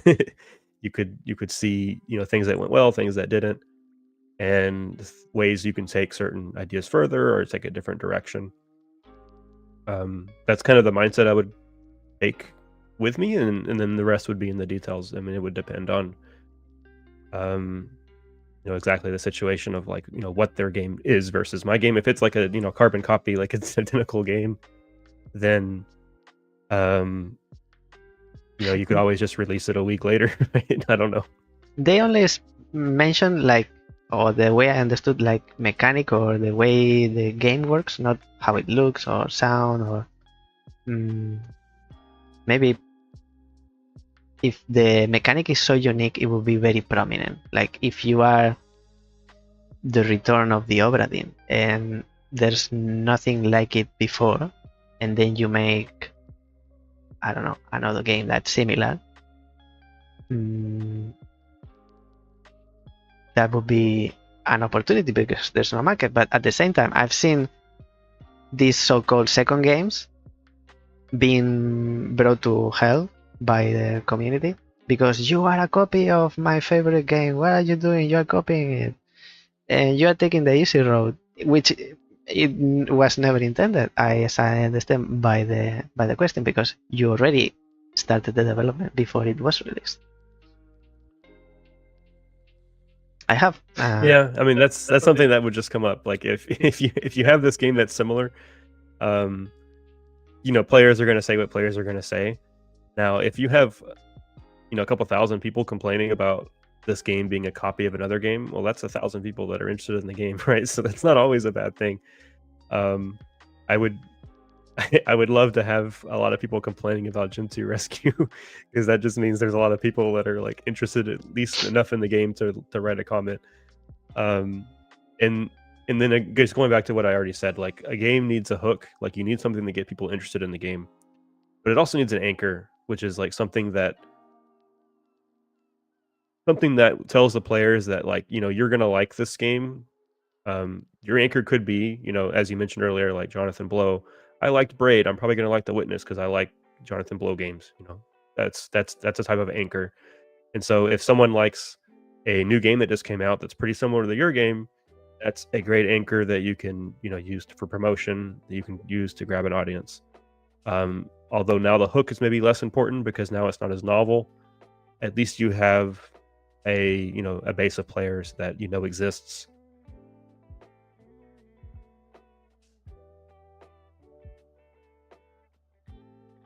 So now I'll ask you the same thing they did. You ask my future guest. We don't know who it is.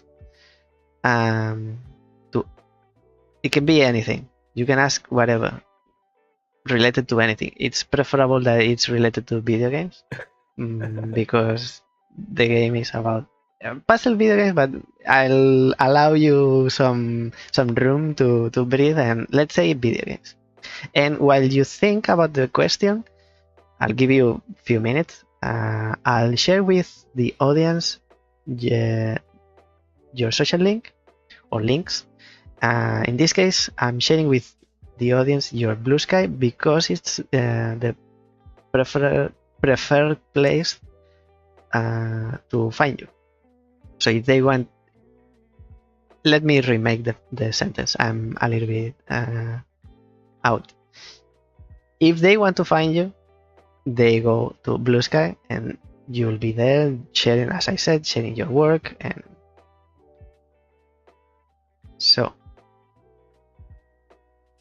this is for Twitch and this is for YouTube. So both can be happy and find you. And at the same time, I didn't pin. I'm realizing now. I'm terrible. I'm realizing I didn't pin to the top of the chat the link to Gentoo Rescue. But that's not an issue because I'll do it again. But I'm sharing as well with you in the chat a link to the game in case what you saw today was of interest, and you can wishlist it. Today, tomorrow, or the day after tomorrow, you can wishlist it and buy the game, but always, whichever the case, wishlist it. As I said, you can be notified if it goes on sale or if there's an update on just the game in general or the demo. I get notifications. So many times I learn about the games that I follow through Steam, through the posts on Steam that are on socials. So I'll leave it there. Jagref, it's your time. Your time to shine. First, I have a question for you. Yeah. What can I assume about this next interviewee? Will they be I'm assuming they're a game developer at least. Will they be a puzzle game developer? They will be a puzzle video game developer. Yes, because my mission is to bring puzzle games to a wider audience. So I can't assure you 100%, but that will be my intention. Like for now, you are the third. All three were puzzle game developers, not just video game developer. So yes. Okay, I mean, I guess I don't know why I asked that. I actually already had the question in mind, and it applies to either. So this is a question that I've kind of alluded to a little bit, and I'm struggling with now, which is, let's say you release a game that, okay, let's say you have a dream game that you want to make, but then you also make another game that you really want to make, and that first game that you really want to make comes out, is wildly successful. Do you put off working on your dream game to work on another game that's closer to that first game that was already successful? Since you've already built up an audience, you know, conceivably you would be better served for continuing to cater to that audience, since they already exist. Marketing is not a concern. Or would you risk, working on a completely different type of game that your audience might not care about, but is something that you would want to do, for your own maybe interest as a developer, interest as a gamer, whatever. How do you juggle that sort of situation?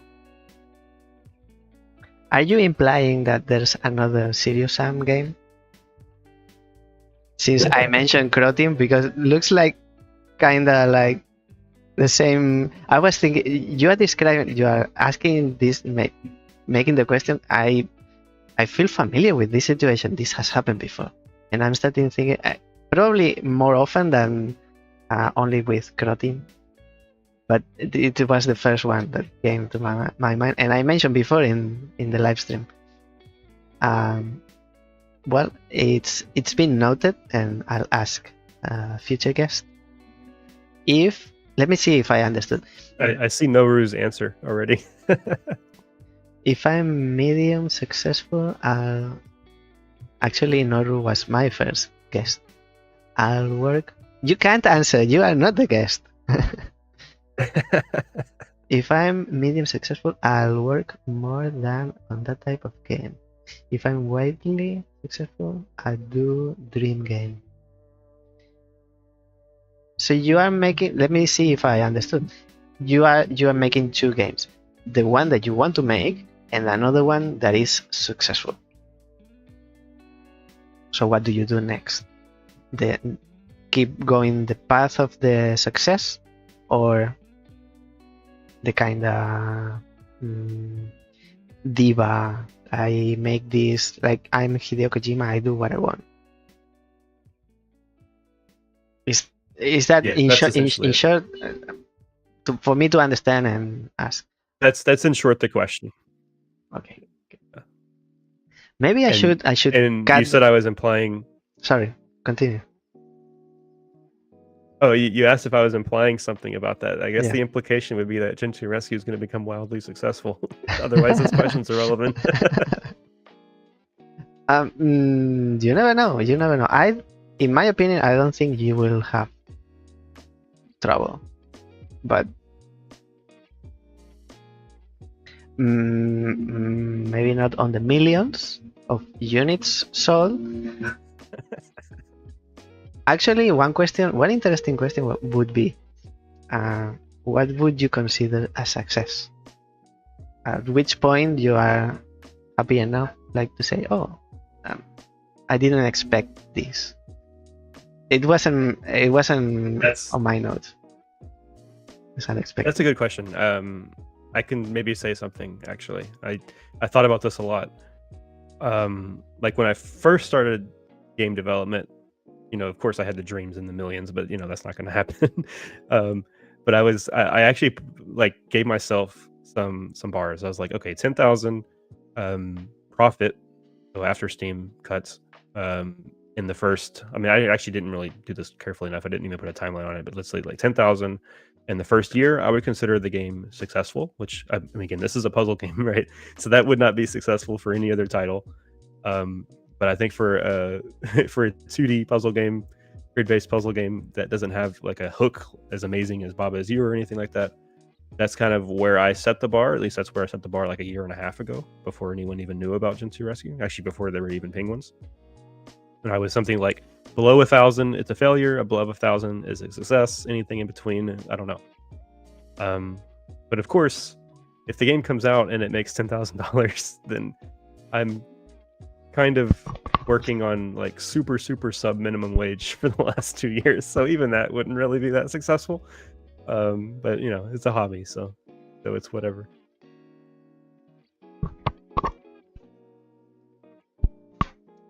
It's something relative, so it's each one can have differences. So it's interesting that you give us your opinion. I'm at the point of deepest sadness because that's the end of the interview. We went way off the time that I was thinking of, but I felt it was all interesting and very insightful, and I thank you for sharing all this information, all your opinion, and opening the development of Gentoo Rescue to everyone, not just to me, but to everyone, because this is live. It's for everyone to watch and absorb it. And I learned a few things as well. Gentoo Rescue releases in 2 days or 1.5 by now. So it's 22nd in the US and Europe, and Asia is the 23rd. Actually, one question, because I don't know, you have to press a button, right? Even though it says it releases in 8 hours. If those 8 hours go by and you don't press the button, it's not available. Or how does it work? That's behind the scenes on Steam. I've never done this, so I don't know if this is 100% correct, but I'm pretty sure I have to hit a button. So I'm setting a few alarms Thursday morning. I've seen people talking about it, and that's the picture, the image that I visualized. But I made it up myself because I don't know. In any case, I mean, maximum 2 days it will be available, and it releases on Steam, right? Only on Steam? Yep. Only available. It'll be on Steam for Windows and Linux. I do plan to put it on itch eventually, but it probably won't happen on release date. So if you really don't want to play on Steam and you want like no DRM binary of the game, you can wait. Maybe, I mean, I don't know how long it'll take. Maybe a month. It's just a build, but there's a lot of other pressing issues. So if anyone really wants an itch version sooner, feel free to just contact me and maybe I'll make it a higher priority. But yeah, eventually it'll be on itch. Or they can buy the game twice, maybe. First on Steam, and then when it releases, oh yeah, it's IM. We would. I mean, you really have to buy it 10 times. If what was the quote from today? I saw something on gaming. Borderlands devs like, oh, if you don't spend $80, you're not a real fan or something like that. I'm paraphrasing. I didn't really read it that carefully. But yeah, you have to buy the game several times, or else you're not a real Gentoo Rescue fan. Randy never stops amazing me.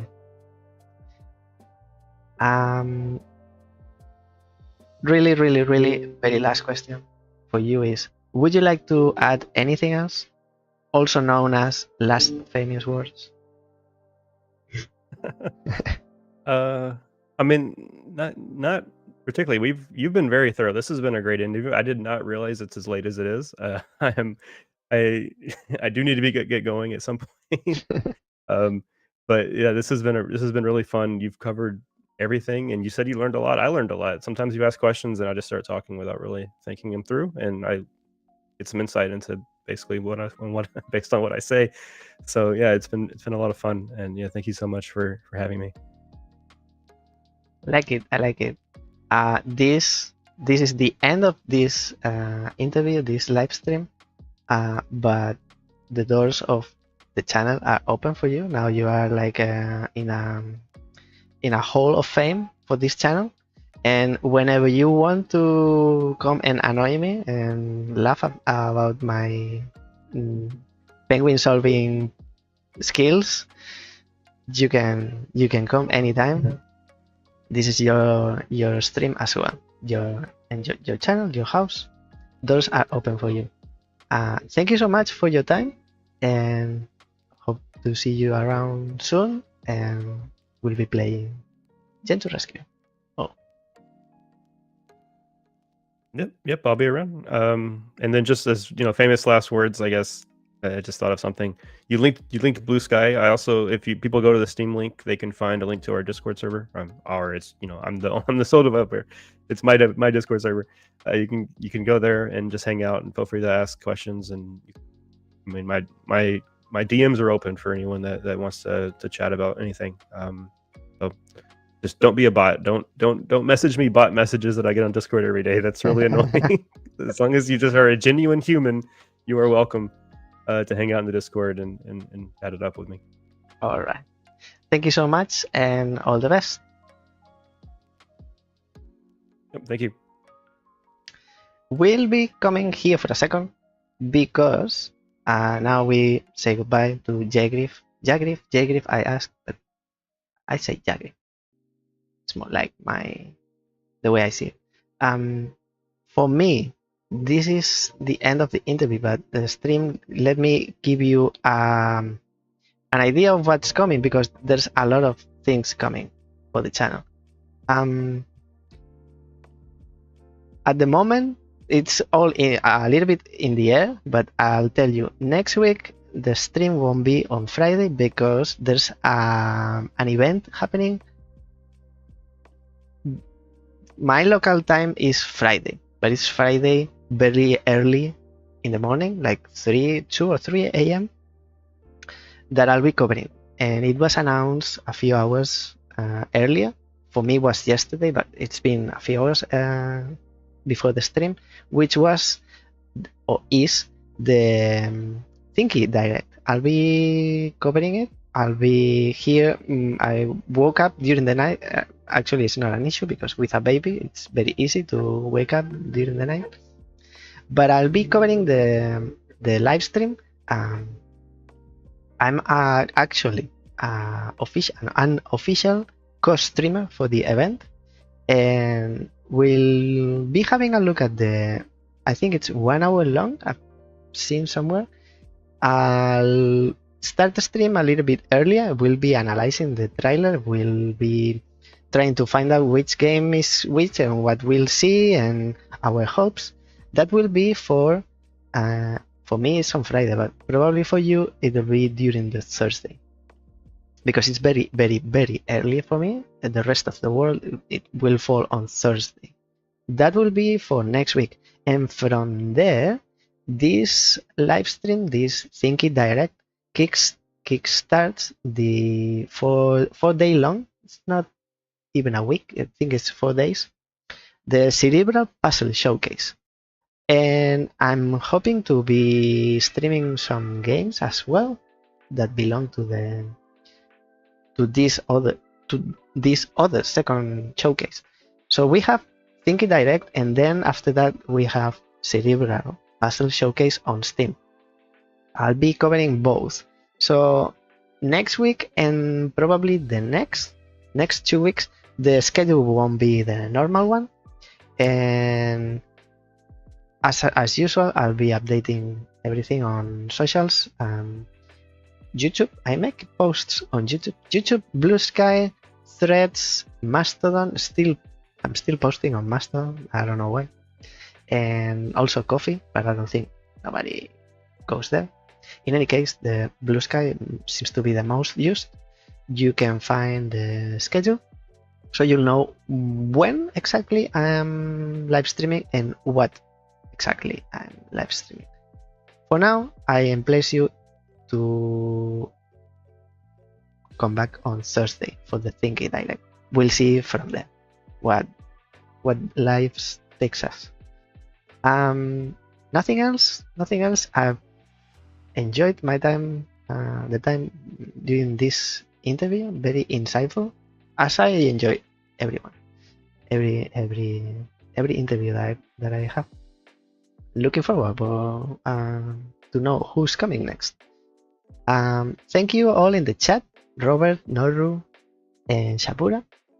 Thank you so much. Thank you everyone watching at any point during the live stream, either on YouTube or on Twitch. If you like what you saw, first, more important, the game, wishlist Gentoo Rescue to be able to play it in 2 days. And if you enjoyed the interview, consider subscribing and following either YouTube or Twitch. And every point of engagement counts towards making the channel grow. Nothing else from me today. I hope to see you all next time. Until then, don't be puzzled. Bye now.